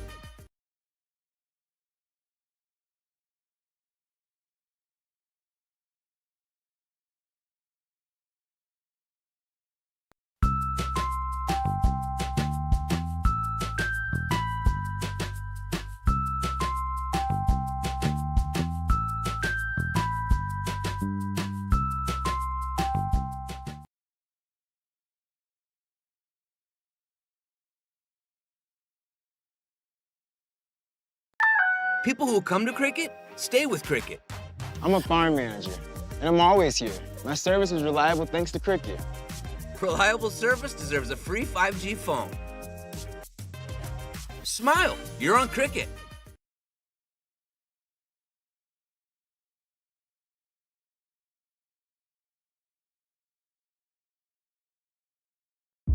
Hi, I'm Sean Rugstad, Caldwell Banker Realty. I'm out of the Glenview, Illinois office. I left Caldwell Banker a time of transition, thinking that the grass was greener on the other side. I was gone for 2 years and I realized right away I had made a mistake. I love the culture of Caldwell Banker. It's built around the agents. That's something that I felt I was missing before. They promote success by everybody working together. Everybody can network. Everything about the company is the best.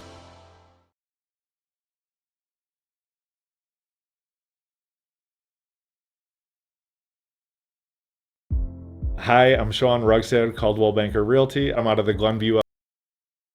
Got some interesting stats for you. First downs, Benet has 5, Laurence 12. That's killer right there. Rushing yards, to no shocker here, 8 carries for 30 yards for Benet, 21 for 163. And I think Ball had 160 of those. Well, and half of those, in all fairness to the Benet defense, came on one play. 80-yard run. It's an 80-yard run because it was a kickoff return right from the 20s. So, not that it wasn't a beautiful touchdown, it still counts last time I checked, but half of those came there. Interesting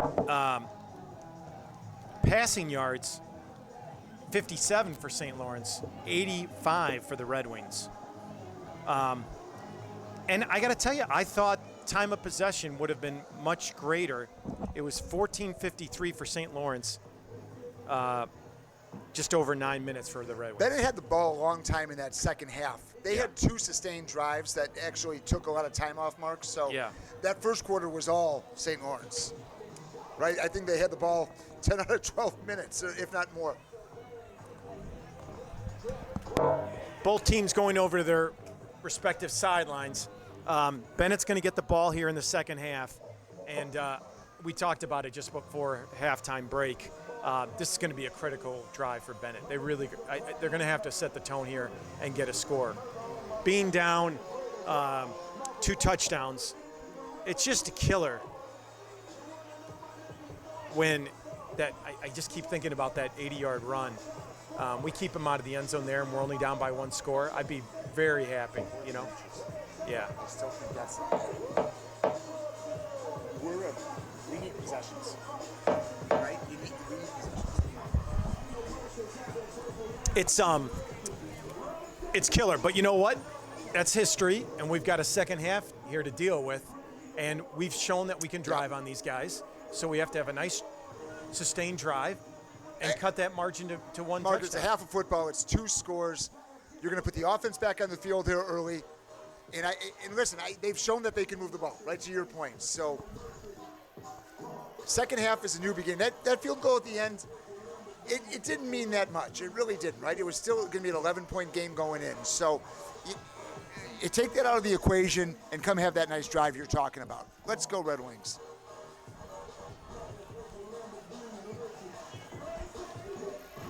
Doyle and McKeague back for the Red Wings. They're both standing about the 3-yard line.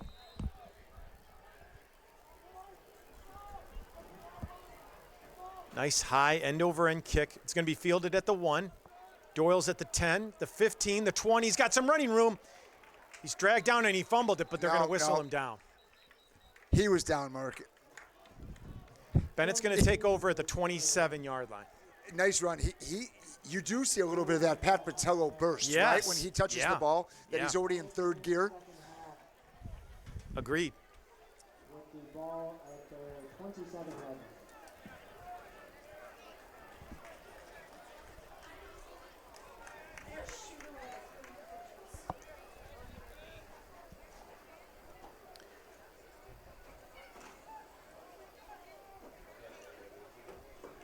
Charlie Kane to Kubaki's right. Aaron Becker goes in motion. Now he's at that far side. This is Doyle They fake the sweep to him. Now throw it to this near side. That's to Rosanova. Nice pass, nice catch. Nice design play. I really, you had a lot of guys moving. Yeah. You looked like maybe that was a jet sweep. Maybe you thought he was going the other way with it, and he threw a good ball. First down for the Red Wings. Mark, listen, it's senior night. I don't know if I've mentioned that on the telecast. What? We need this crowd to rally a little bit. This is a quiet crowd right now on a beautiful night here in Lisle, Illinois. Kubacki takes the snap, fakes the handoff to Kane. Now he throws it over the middle. And, you know, I think there was miscommunication there because Doyle wasn't even looking for the pass. That was absolutely, I don't know if it was the quarterback or the receiver. You know, Doyle just came up this week, or maybe it was last week, so. We're very fortunate that wasn't a pick. Something was off there. Yeah. That we're very fortunate. But that'll bring up a 2nd 10 from their 39-yard line. Kubacki with that hard count. Now he looks back over the sidelines.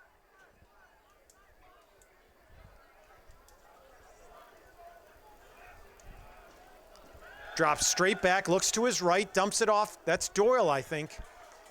Well, they're diversifying a little bit on offense here to start the second half, right? You're seeing other guys get involved with the offense. His number one receiver, Rocky, trying to take a little bit of that pressure off of him.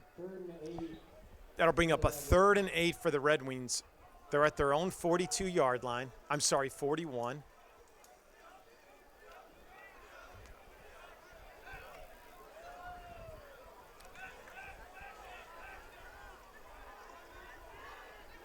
Wilson over here in the slot. He's running a flag. Dumps it off. That's Doyle. Boy, that's a nice play. And there, again, that's the Ryan, what we saw at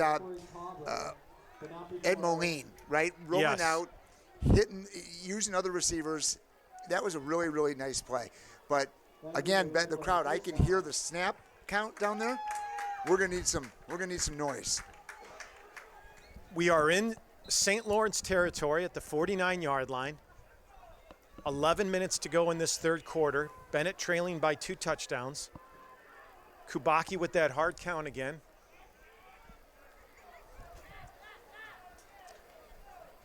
McKeague and Wild here to this near side of the field. Kubacki looks left the whole time. He's got some pressure, eludes it, rolls right. Now throws it out of bounds.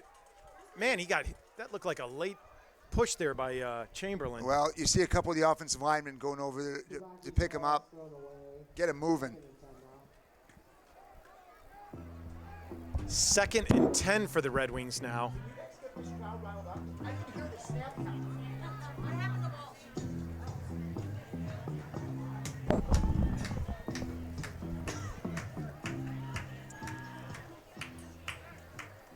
Rosanova on the near side. That's Luke Wild on the far side.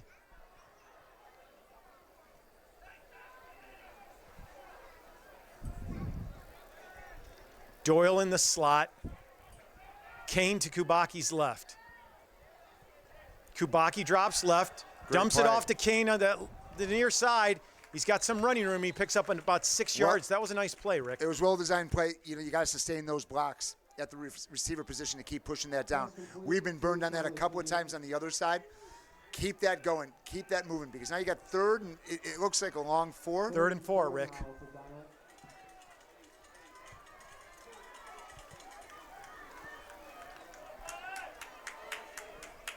This is a big play for the Red Wings, Mark. You're not in 4-down territory. There's a lot of game left in this, right? But, boy, another first down and a score here would really put some confidence back in this Red Wing team. Doyle checks in. Mikey Burke, who was that X position, checks out. He's our middle linebacker. He's getting some time offensively. Kubacki looks right, dumps it off. He's got a receiver there, and he's got the first down. I think that's Doyle again. Let's get a number on that. I think you're right. Great call, Mark. Nice play. Again, a little bit of that Pat Patello vibe, right? It looks like he's going to lose a yard there. Yeah. Somehow brings it back inside for a Red Wing first down. And that's the sign of a great player, when they know where that first down marker is, right? Do we go out of bounds? Do we spin? Do we cut it back inside? Great move.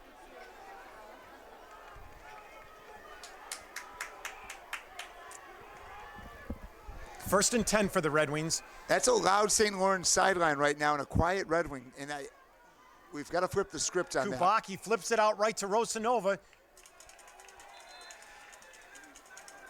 Picks up about 4 yards, I'd say. That's going to bring up a 2nd and 6. Maybe that's 5. So, hey, you know where that extra yard came from? He could have stepped out of bounds. And he lowered his shoulder. Yeah, no, that was very, very impressive. That was a tough run by Rosanova, I agree. Listen, he's getting plenty of time to throw the ball. He's throwing it to other receivers. This offense came out with a nice game plan in the second half. I see the senior, Colin McAndrew, calling plays over here. Looks like he's been doing it his whole life, doesn't he? Either that or he's asking what the ingredients are. Kane moves to the right. Kubaki takes a snap, looks right, now looks left. He got heavy pass rush, rolls right, throws it out of bounds. So now, Mark, that was the first time in a while you're seeing there was 2 guys on Rosanova on the far side. And that was what the play was looking for. And it just wasn't there. Nobody was underneath in that flap.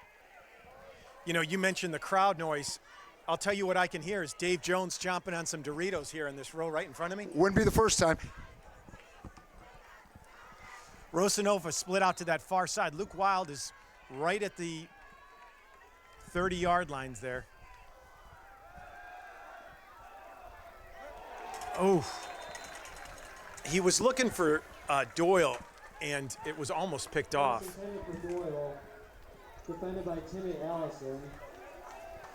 Yeah, that was a dangerous throw, right? He threw it inside of the receiver. He throws it outside about another half a yard. He probably has a first down. 8:45 left to go in this third quarter. Benet Not a game with left, 4th Mark. and 5. But this they're is gonna still go a big for play, it. and I like it. It's too far for a field goal. Well, you're in no man's land. You're not going to punt. Let's get a first down.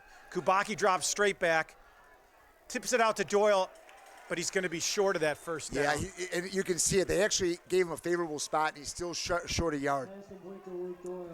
So that's going to be a turnover on down. They blitzed the inside linebacker on that play and came right through the right side of the tackle and the guard, and he had to get that ball off maybe a second quicker than he wanted to. So what started as a promising drive there, unfortunately, is a loss of downs, a turnover on downs, and St. Lawrence will take over with 8:38 left to go in this third quarter. Lawrence with a 20-6 lead. Mark, I'm going to be interested to see, how do you play ball differently? You know, seeing him on tape is one thing, and then you play a whole half against him, right? Yeah. 90% of his carries are going inside, but then when he showed he's got the speed to break it outside.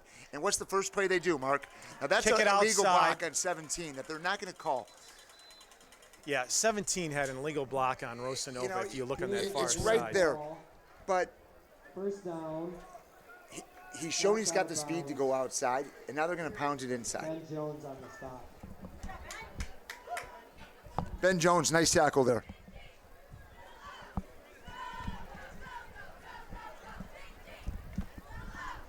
First and 10 for St. Lawrence. At their own 39-yard line. Again, Mark, they're not playing with any, sense of urgency here, right? Especially in the second half. Here's ball straight up the middle, bounces off that, now kicks it outside, drags the guy with him. And, he was bottled up on the inside, then kicks it outside. So Grover was there first, put a nice stick on him. You got to wrap up. But you got to wrap up, right? Yeah. That's exactly right. So the initial hit was there, but any good high school running back, you have to wrap up in that situation. And this kid's better than a good running back. 2nd and 1. 8:24 left to go in this third quarter.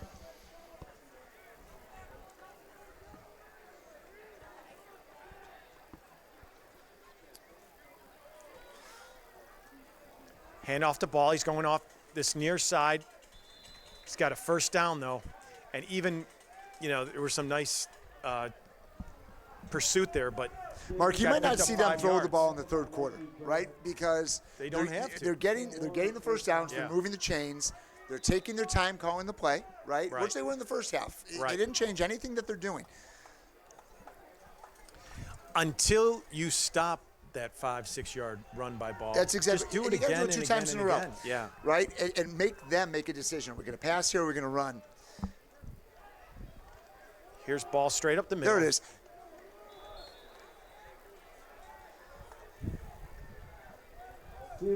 Man, Rick, it's still 3 yards, though. It was a nice play, and it it's was a still nice 3 play. yards. I mean, they're getting there. That was Will Van Summeren on the tackle.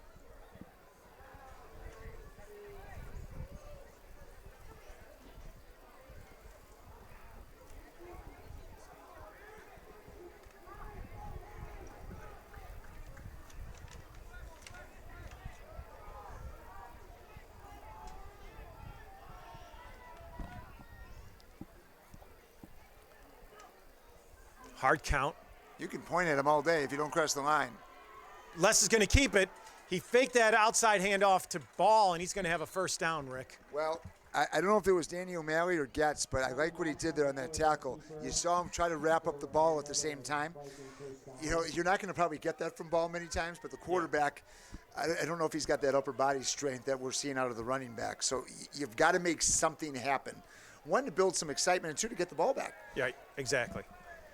Yeah, your point, in all seriousness, it is so quiet in the stands right now. Les looks left. Now he's scrambled. Now he dumps it off. There's about 2 or 3 flags, Rick. So this is going to be a hold, and you're going to take it. Because right there, the kid can kick a field goal from. Nice stick by Getz there at the end of that play, too, on the receiver. Yeah, you could hear it up here in the Now, you got to take this, right? This is, yeah, it's a no-brainer.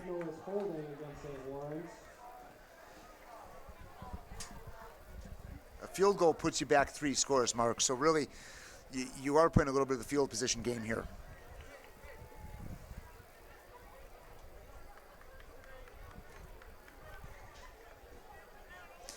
I'm going to go to the press box after a timeout here, Mark, and see if we can play footloose again while the game's going on.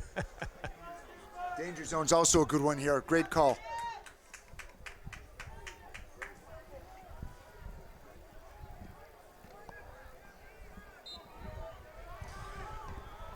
Well, Mark, it's first and a long way, right? So you're putting them in a position. Maybe we're going to see them throw the ball a little bit more here. But watch this.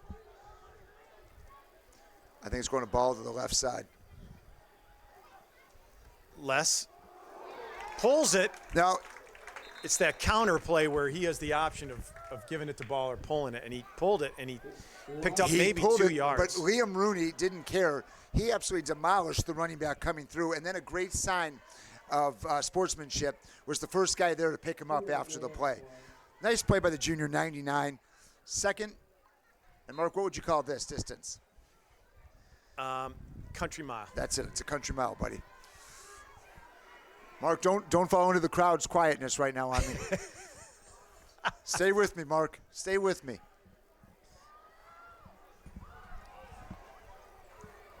It's 2nd and 19, Rick. And the last time we saw this formation, they handed it that trail back with Ball being the lead carrier. He's going to drop straight back. He's going to look for a screen over to Ball here on this near side. Great play, and there's a fumble, Rick. They're calling him down. So they called him down right away. That guy had blown the whistle. Nice tackle by O'Grady on that one, though. He was right there to make the play. Now, Mark, if you're the Benet defense, you're treating this like a 3rd and 10. Okay, you're not looking at 3rd and 20 because if he gets 10 yards, he's in field goal range, right? Exactly. So you're playing this differently. Even though the sticks say one thing, you have got to play this like it's a 3rd and 10. No, it's a great call, Rick.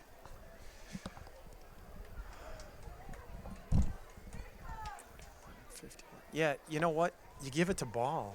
He gets you 5-6 yards, and it's a field goal. Coaches outthink themselves on this, right? I mean, I think it's one of those things. They could have kept running the ball, 2 ball, or even their other running backs, or even a jet sweep in there.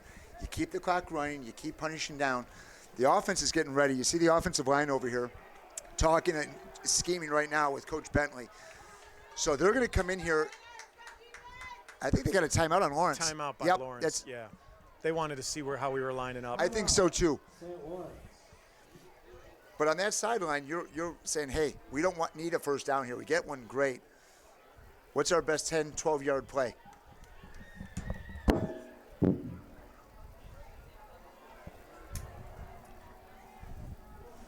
They have not run it a lot, but, man, if I've got to think Benet would be keen on ball.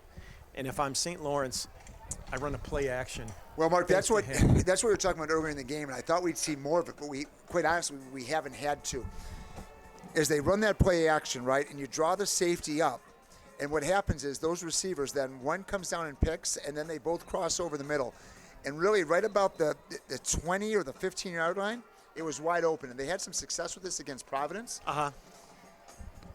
And I wouldn't be surprised if that's what you're dialing up right here, right? Because I don't care if you know that play is a possibility, you're going to dive at 6.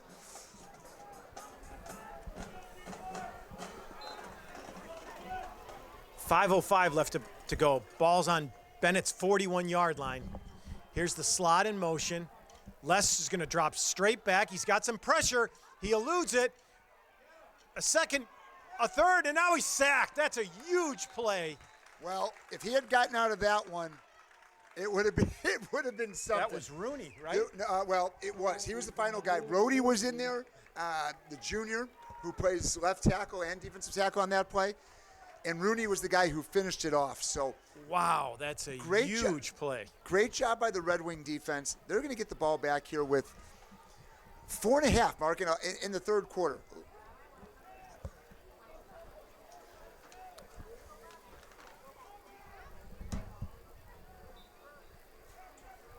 No, nothing crazy here. Just field it. Get away from it. So that's where you got to be careful when you're one of those up backs like that, Mark. Yeah. On turf, it's going to take that crazy bounce, right, and hits you in the back of the leg. And that's what happened to Iowa and Penn State last week. You know, it happens to everybody. Yeah. So you're better off just getting it as far away from it as you possibly can. Okay, so great stop there by Benet. They'll take over at their own 13 with 4:03 left to go in this third quarter. Hey, Emily going to get on the mic? Real quick, we're going to have Emily come out here. She's a young up and coming star, and we're going to talk a little bit about the game. Emily, take over. Absolutely. Going to give you guys a quick update here. First downs really seem to be making the difference. Last game, Benet had 12 first down conversions. This game, only 8. 5 at the half, 3 alone in the third. Now, St. Lawrence looking at 15 this game already. 12 in the first half, 3 in the third. So they're tied with first down conversions in the third at 3 apiece. The good thing about this, St. Lawrence, 46.5 points a game on average, being only held to 20. So phenomenal job by Benet defense so far, holding this great offense to only 20 points. Now, Benet yet to score this half, yet to score a touchdown in this game. We'll come back with more updates in the fourth. Thanks, Emily. McKeague had a screen pass set up to him over here. Unfortunately, stumbled, and for a loss of 1. Kubaki drops straight back. He's got Doyle over the middle. Oh, just outside his grasp.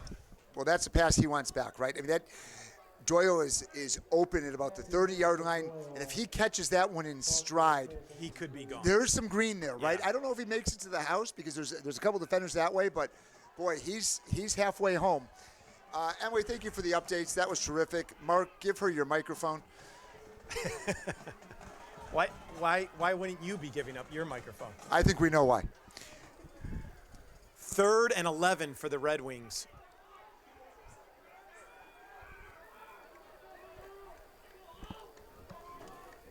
Kubaki standing back on his 6-yard line.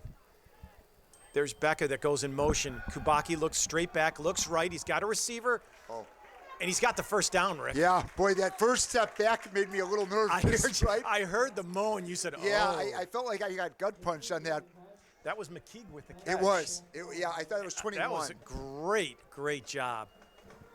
Wow. Well, I'll tell you, Mark, there's, like I said, a lot of time up, but that was a needed first down because if you're punting from your end zone, you're giving them half the field, and that's going to be a tough thing to stop.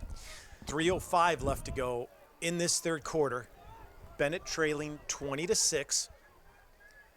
They're at their own 26-yard line. Kubaki now fakes it to Kane. He's going to look deep down the middle of the field. Oh, and he just underthrows Doyle. That was open. Yeah, that was open. It was interesting. Doyle didn't break off his route as the ball came in short. Because I think if he cuts behind that defender, again, yeah, it's right there. 2nd and 10 for the Red Wings.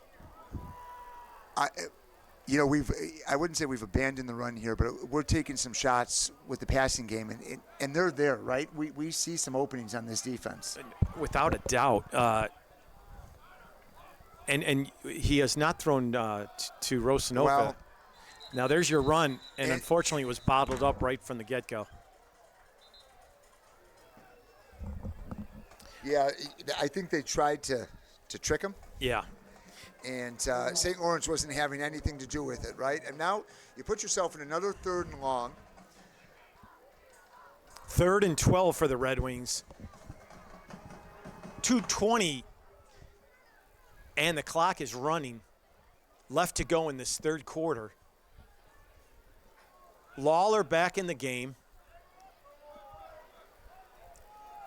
Look at Rosanova on that far side. That's the matchup they liked before. Yeah, but Mark, they're cheating that safety over on him a little bit more. Kubaki steps up in the pocket. Well, he might have got a little help with that tackle, another yard and a half. Yeah, but he's still going to be about 2 or 3 yards short, I think, Rick. This is dangerously close to a decision. And they're going to bring the punting team out. So there's that decision. Yeah, it's 4 yards to go. But I would love to see Becker just really nail this kick and push him back, Well, listen, a fake here. Everybody on the St. Lawrence sideline is looking for it, right? Yeah. You see the way they're lined up. They still have a guy back, but they're watching that up back in case it's direct snap, and you just don't. If you're going to do it, you keep your offense on the field, I think. Great snap. It's a nice punt by Becker. Fair catch at about the 34-yard line, and that's where they'll take over. Yeah, that's a nice long punt. But tough play when you run it. You put your quarterback back in a 3rd and long situation.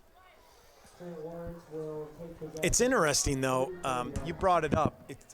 Although there was that one run play, definitely much more pass heavy here in the second half so far. And listen, it's there. The passes are there. Yeah. I should say, the patterns are there, right? You see them in a lot of one-on-one, a lot of open space, but one way or the other, we're just not converting enough. Were you finishing your sentence? We're not completing the plays enough, or are you telling me enough, like I'm done? It's funny you say that. As soon as I said it, I thought that could go both ways. Enough. I have a lot of jokes there, too. Too soon. Only one more telecast. Maybe save that one for next week. Mark, what was the call on the field? It was a first down originally.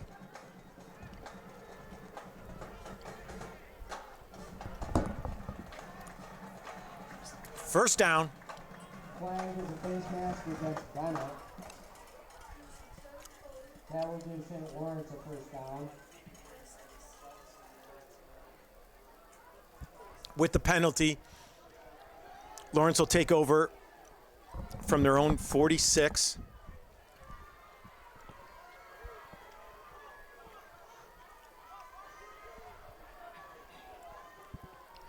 Slot comes in motion to this near side.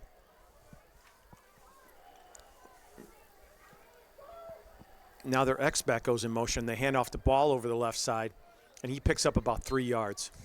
Well, we're going to see a heavy dose of that in the fourth quarter, right? I mean, they're going to just keep going to the well on that play here in the fourth. That's going to bring up a 2nd and 7. And I don't know if they have to call another play here in the third. No, to your point, let the clock run out here and start the fourth quarter up. And that's what they're going to do, Rick. So as this third quarter comes to an end, Benet trailing 20-6. We'll take a quick break.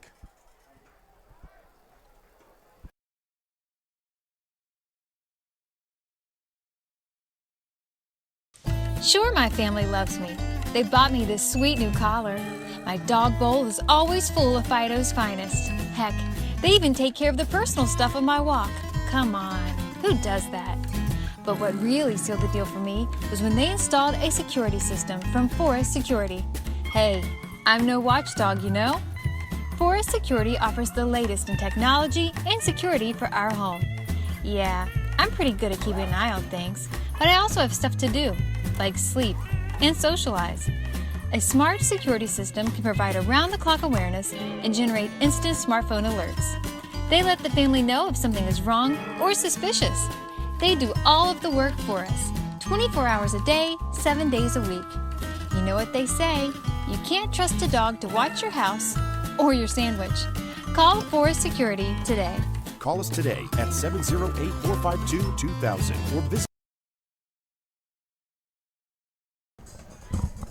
All right, here we go to the fourth quarter, Mark. Listen, it's go time right now for the Red Wings. You got to get a stop, and we have got to get in the end zone. 2 field goals is not going to get done here tonight. You can't count on these guys making mistakes on the kind of offense they're running, right? So, there, that's it. Boy. Wow. Did you see that, Rick? He literally. Well, Mark, he just tried to walk over him, Allen Iverson style, and might have hurt his ankle. And he's hobbling off the field. You're right, Rick. Well, he tried to step over the defender, and a little bit of show of maybe strength, confidence. Yeah. Well, you know 6 isn't getting the ball here, so fire up defense, make a play. 3rd and 11 for St. Laurence.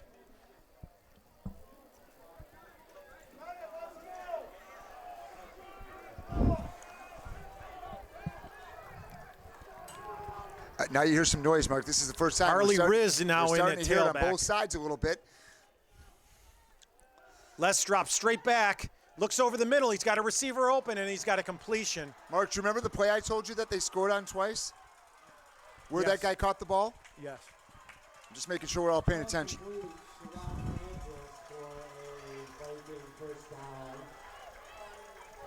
Yep.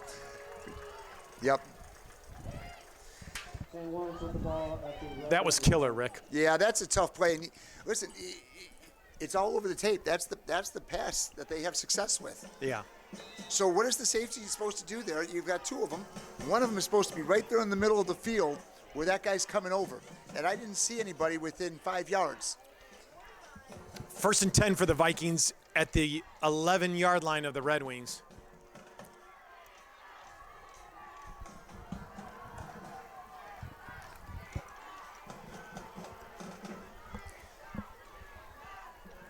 Hand off to Riz over that left side.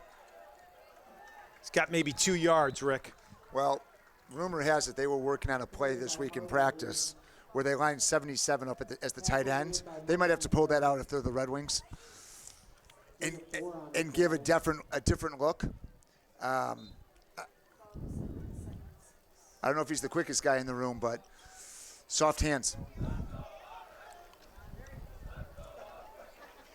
Well, Ball is still gingerly walking. You can see him on that far sideline. He doesn't have his helmet on.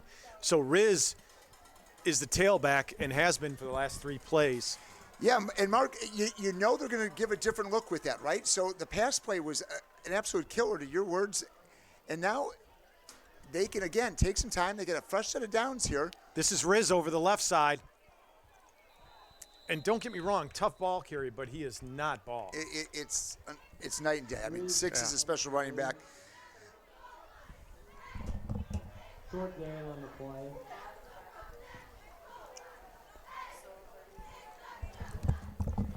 3rd and about 5 yards, maybe 6, Rick. And here comes ball out. Nope. They had him about halfway out, and they pulled him back in. Well, he's limping back, too. I mean, you don't want to injure that more. You know, you're 4-1. If you win this game, you're 5-1. There's still a lot of season. You got the last third of the season still to play, and then the playoffs. 8:48 left to go in this ball game. Riz steps up, picks up the blitz. It's tipped up in the air and batted down, and that's going to bring up a 4th down. Well, Mark, now you're going to see that kicking team come out. You've got to have a play that is your best one, whether it's your guys on the edge or in the middle here to block this kick. This is a huge kick for St. Laurence because it puts them up 3 scores if they convert. I think we're going to interview the fans here at the 4th quarter since they're all here.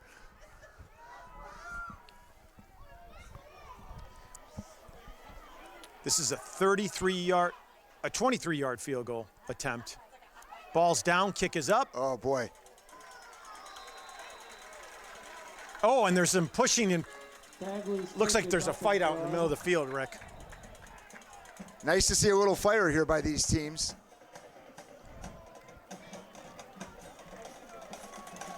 Listen, you need that. You need a little energy. These guys work hard all week. There's gonna be some of that. I don't know if a flag was there. The officials are conversing. Yeah. With 8:34 remaining. So St. Lawrence takes a 23-6 lead. And Rick, as you pointed out, that is really unfortunate because now it's 3 scores. Yeah, you got to score fast. You know, you got to score. You got to have some luck. Now the coach in St. Lawrence is coming out. He's very upset about what's going on here. The officials are talking to him on the sideline.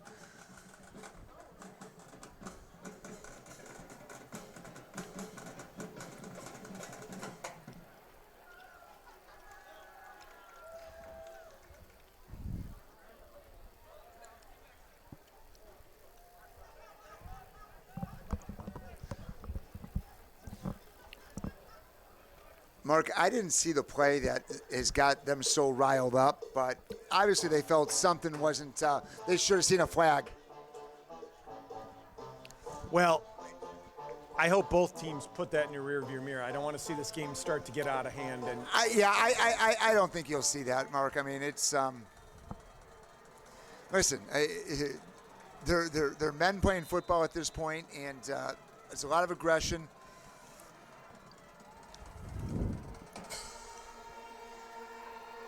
But you might ball see fielded at the 10, at the 20. This is McKeague, and he's brought down about the 27-yard line. That's where the Red Wings will take over with 8:27 left to go in this ball game.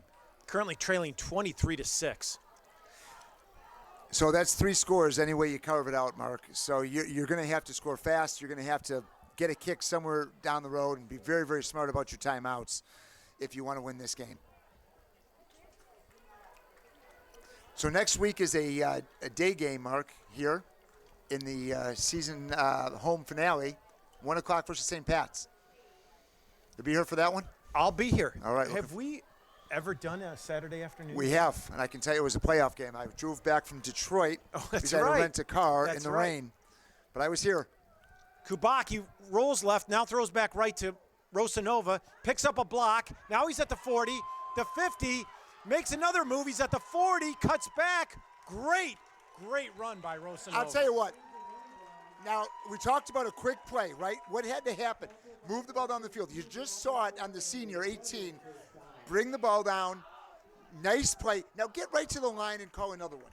Yeah. Time is your enemy here, right? So let's keep the ball moving and they're calling screen on the other side, right? They've scouted. Go over the top.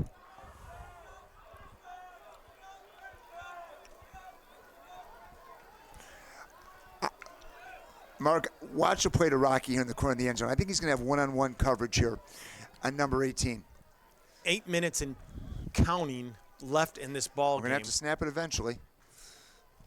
There's the one-on-one I just said. Throws it deep down this near sideline and just outside his reach. Man, I know that's a placement, and it's got to be just perfect, but that was really close. That was close, and he got a hand on it, but he wasn't going to get that second hand on it. Pretty aggressive coverage by the cornerback on that one. I thought we might get a senior night flag on that one, but we didn't. That was Jack Callahan. Yeah, it was nice coverage. I mean, he was with him the whole way. A little bit of a double move here by Rocky to get there, but you could see they were looking for that one-on-one coverage.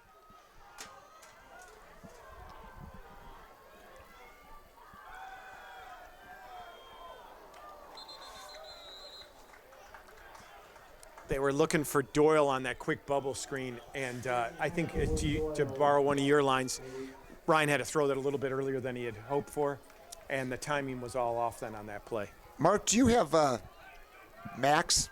Used to be called HBO. Yes. There's a show called Winning Time. Have you seen it? Of course. I'm about to go like Jerry West during this game when he can't contain himself on some of this, what's going on here. 3rd and 10 for the Wings. Ball is at the 30-yard line of St. Lawrence. Kubaki drops straight back, looks. Now he scrambles out of the pocket. Okay.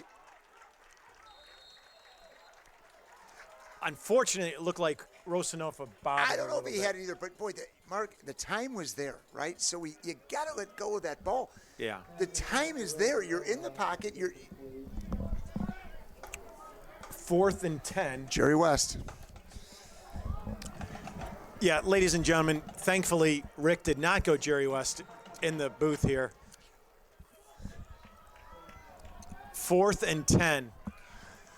Benet desperately needs a first down here. Yeah, this is a must-have. You got Rosanova with the matchup with Callahan Auto Parts here on the near side. Does his family really own that? He's short of the first down, Rick. He's short. Well, Mark. Well, caught by Rosanova, but he is short. So that's going to be a turnover on downs. Rosanova caught it. He stumbled a little bit and then was brought down. He fell about a yard short, unfortunately. Now you got me thinking about going Jerry West. I mean, I'm 4 seconds away. It's close. It's close. All right, ladies and gentlemen, 7:29 left to go in this ball game. And look who's back on the field, Ball.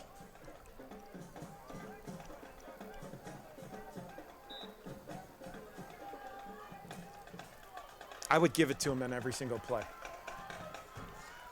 And that's who they do on the right side. He's brought down. Mark, nobody else is touching the ball. I mean, it's going from the quarterback to Ball. And, you got 7 minutes left here. You can burn a couple of timeouts if they don't get it. Hope you get the ball back.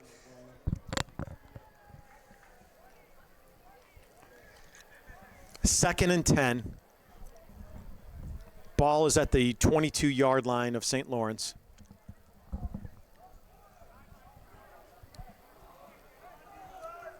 Seven minutes left to go in the ball game, and I think Laurence is going to be very content to let that play clock come down.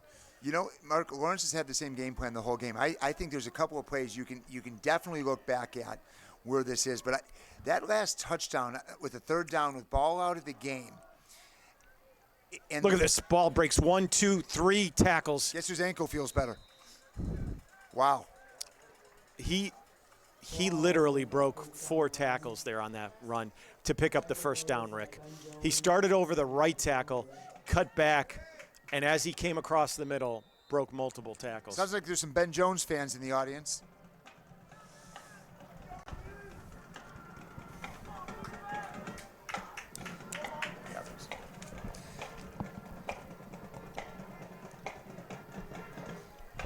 Listen, we're going to do this the rest of the game, though, but it is senior night here at Benet Academy, and these guys have played for 4 years, and while they still have one game left here, this is going to be their last night game,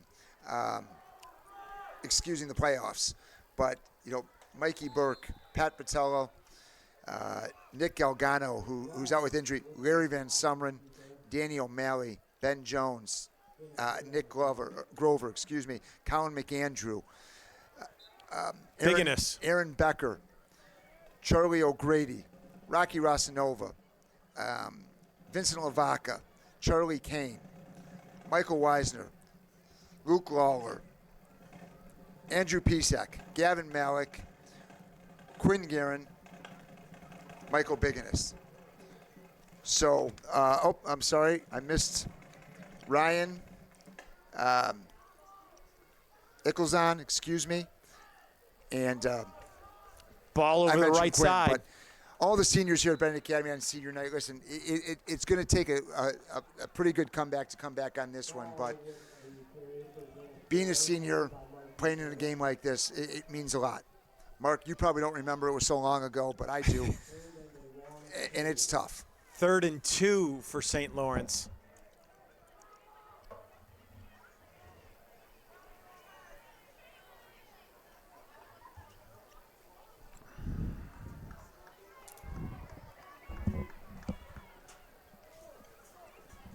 Mark, looking at this game, which is down to the last 4 minutes, right, and 3 scores, which is, I'm not good at math, but it's going to be tough. You've never been strong at math. Never been strong at math.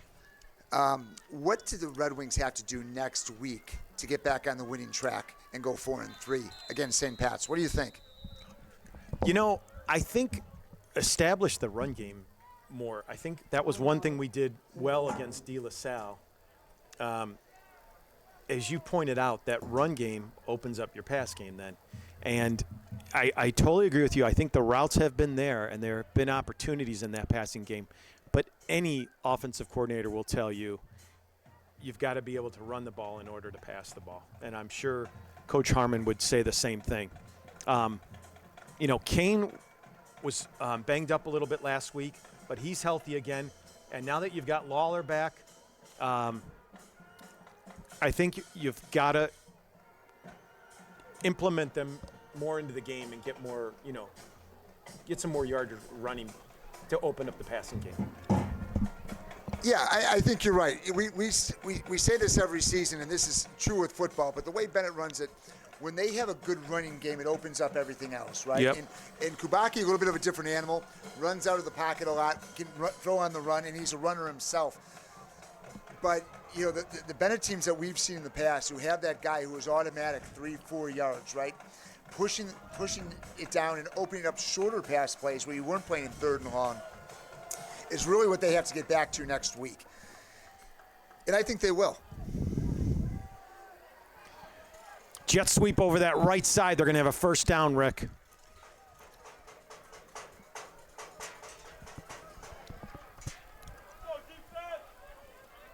.410 left to go in this ball game. That'll move the chains, and St. Lawrence will have a first down at their own 46-yard line.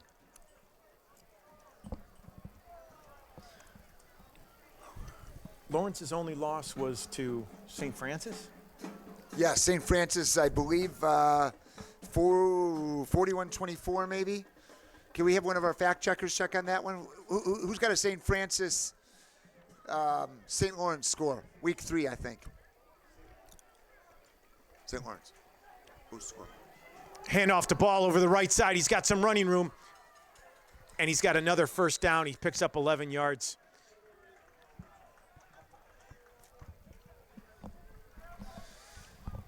Ball with another first down run. Mark, what do you got for the Bears game tomorrow? 43-28. I was pretty close. I had 41-24, Emily, but thank you for that. That was their only loss, and that's a good St. Francis team that beat an undefeated IC team last night. So St. Lawrence, 5-1, looks like.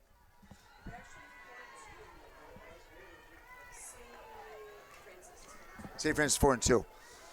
They've had a couple big wins in a row, though. They beat Joliet Catholic, and then they Les hands off they beat the IC, ball. 35-34. He's hit quickly, and who was the stick by, Mark? Did you see it? I think Burke and Rooney were in on that. Okay, one. Rooney's been all over the place tonight. He's had a really, really nice game. Timeout Red Wings. The 2:52 remaining and 4 remaining. St. Lawrence Benet takes a timeout here to stop the clock at 2:52. If you noticed, I completely ignored your question about the Bears because I can't even talk about them. I was at the first game of the year and watched one of the most frustrating games I've ever witnessed. They came out flat in an opening day game against the Packers. Yeah. Not only did they not seem to have a strong offensive scheme, but defensively they let this relatively inexperienced quarterback have Mark, let me all the interrupt day you. in the world. Don't you feel that the Bears are a cultural problem? Like, no matter what coach we bring in, no matter what you have, it seems like they just don't have a culture of winning right now. And they haven't since Lovey, who got fired when they were 10-6. They need all sorts of help. Well, listen, I don't want to get too far down the road. I've watched a lot of frustrating football this weekend. Ball breaks a tackle and is gone. And that's going to be the exclamation point right there. Touchdown, St. Lawrence. Aaron Ball with the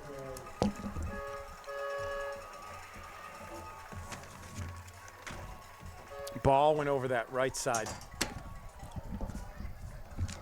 And he was gone after that.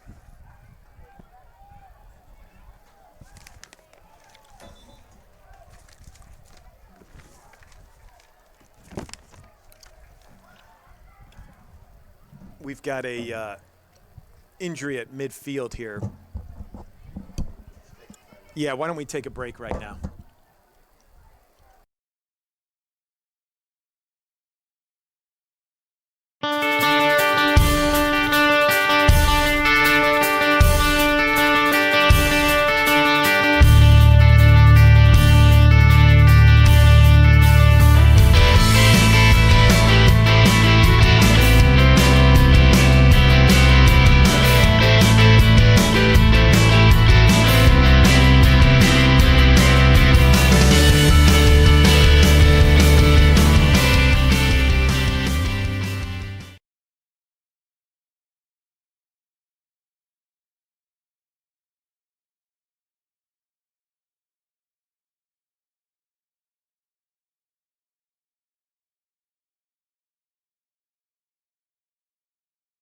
For that defense, right? So A lot deflating. You just missed some really good stuff. If you're still listening at home, some gold just happened off here.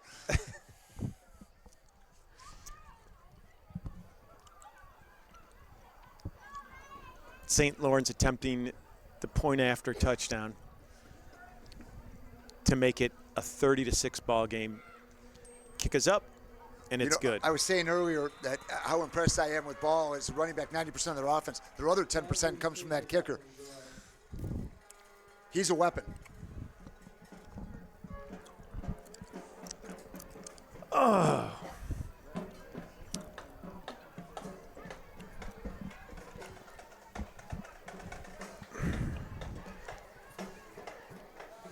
Well, next Extremely week is a huge game now for Benet, right? I mean, you got to win that game. Then you go into Loyola. And then you go got to into win Providence which, on the Providence, road. Benet's always been a tough game. Did you play Providence when you were there? You would have been the first year probably when they played Providence, or maybe the second year. My senior year was the first time Yeah. we played them, I think. I think that's right. And then they were on the schedule for the Red Wings for, 10, 12 straight years it felt like. Easy, yeah. Yeah. Yeah. Some really good teams, some good rivalries. It'll be fun. But first you got St. Pat's, then you got to roll into Loyola. That's always an easy one. And I'm just kidding if anybody from Loyola is listening. You're a great program. Yeah. That's what we need. Bulletin board material for Loyola. They're outstanding. They're fun to watch. I got to see them earlier play against Naperville North, and they're a heck of a team. They've got a program, right? Yep, They that's have right. got an excellent program. Their freshman team, their sophomore team. Top down. Yeah. Very impressive.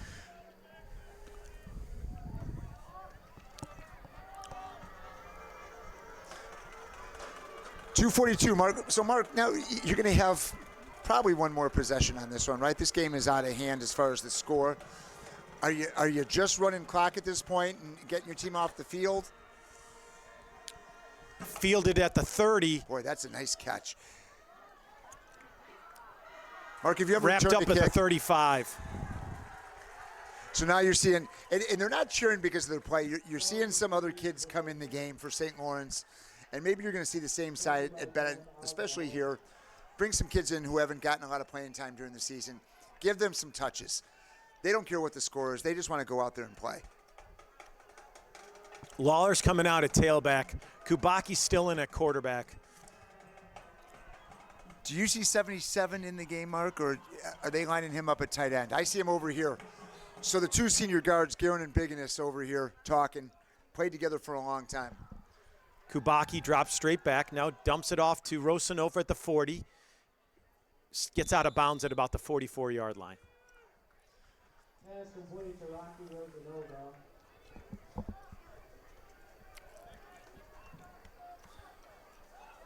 That's going to bring up a second and short, Rick.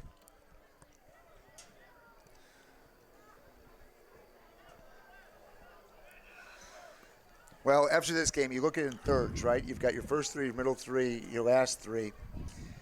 Pats, Loyola, Providence. That's the way you got to look at it after this game.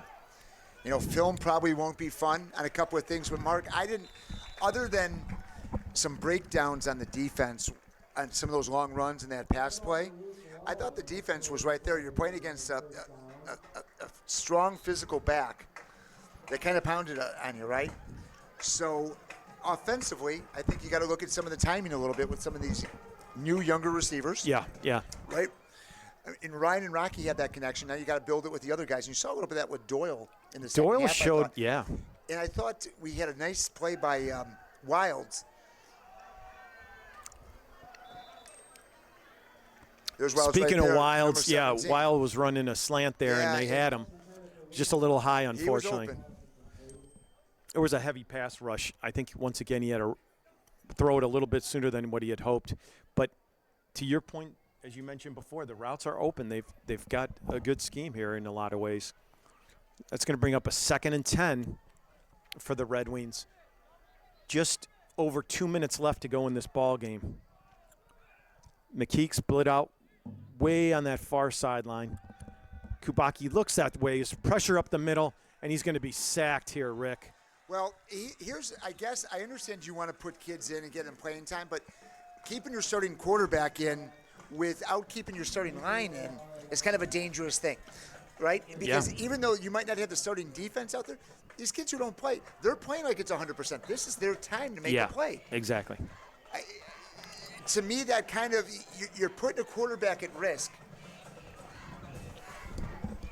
3rd and 20 for the Red Wings. They're now back at their own 48-yard line. Lawler moves to Kubaki's right. He's got trips receivers to that far side. Now Kubaki looks right. Now he's looking to the middle of the field. Now he's going to roll right. He's got some time, and he gets lit up as he throws the ball. So and it's look at broken this up. right now. So Kubaki took a really hard Ryan hit. took a shot to the ribs. Yeah.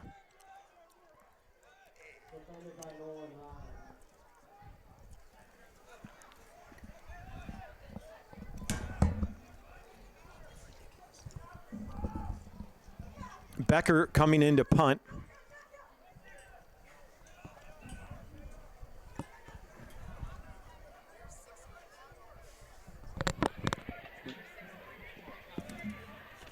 Oh, I don't know.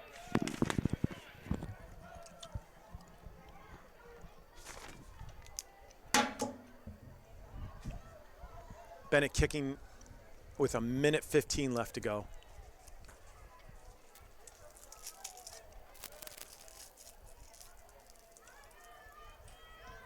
And Mark, you know, in their defense, they weren't blitzing. You know, they're just rushing with the front four. I mean, this isn't a St. Lawrence coming in and digging in. You're just rushing your front four, which is their job. But you're playing against some kids who haven't experience this game, right? Or varsity football on the offensive line. Just over a minute left to go in this ball game. St. Laurence taking over at their own 26-yard line.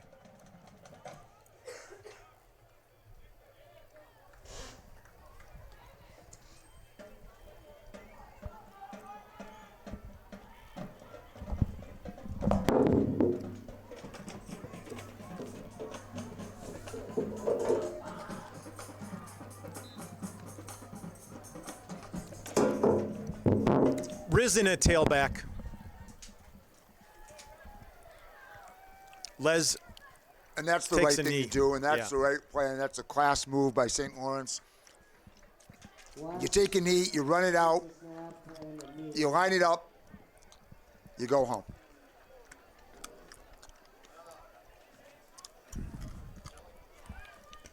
Mark, next week can't come soon enough, buddy.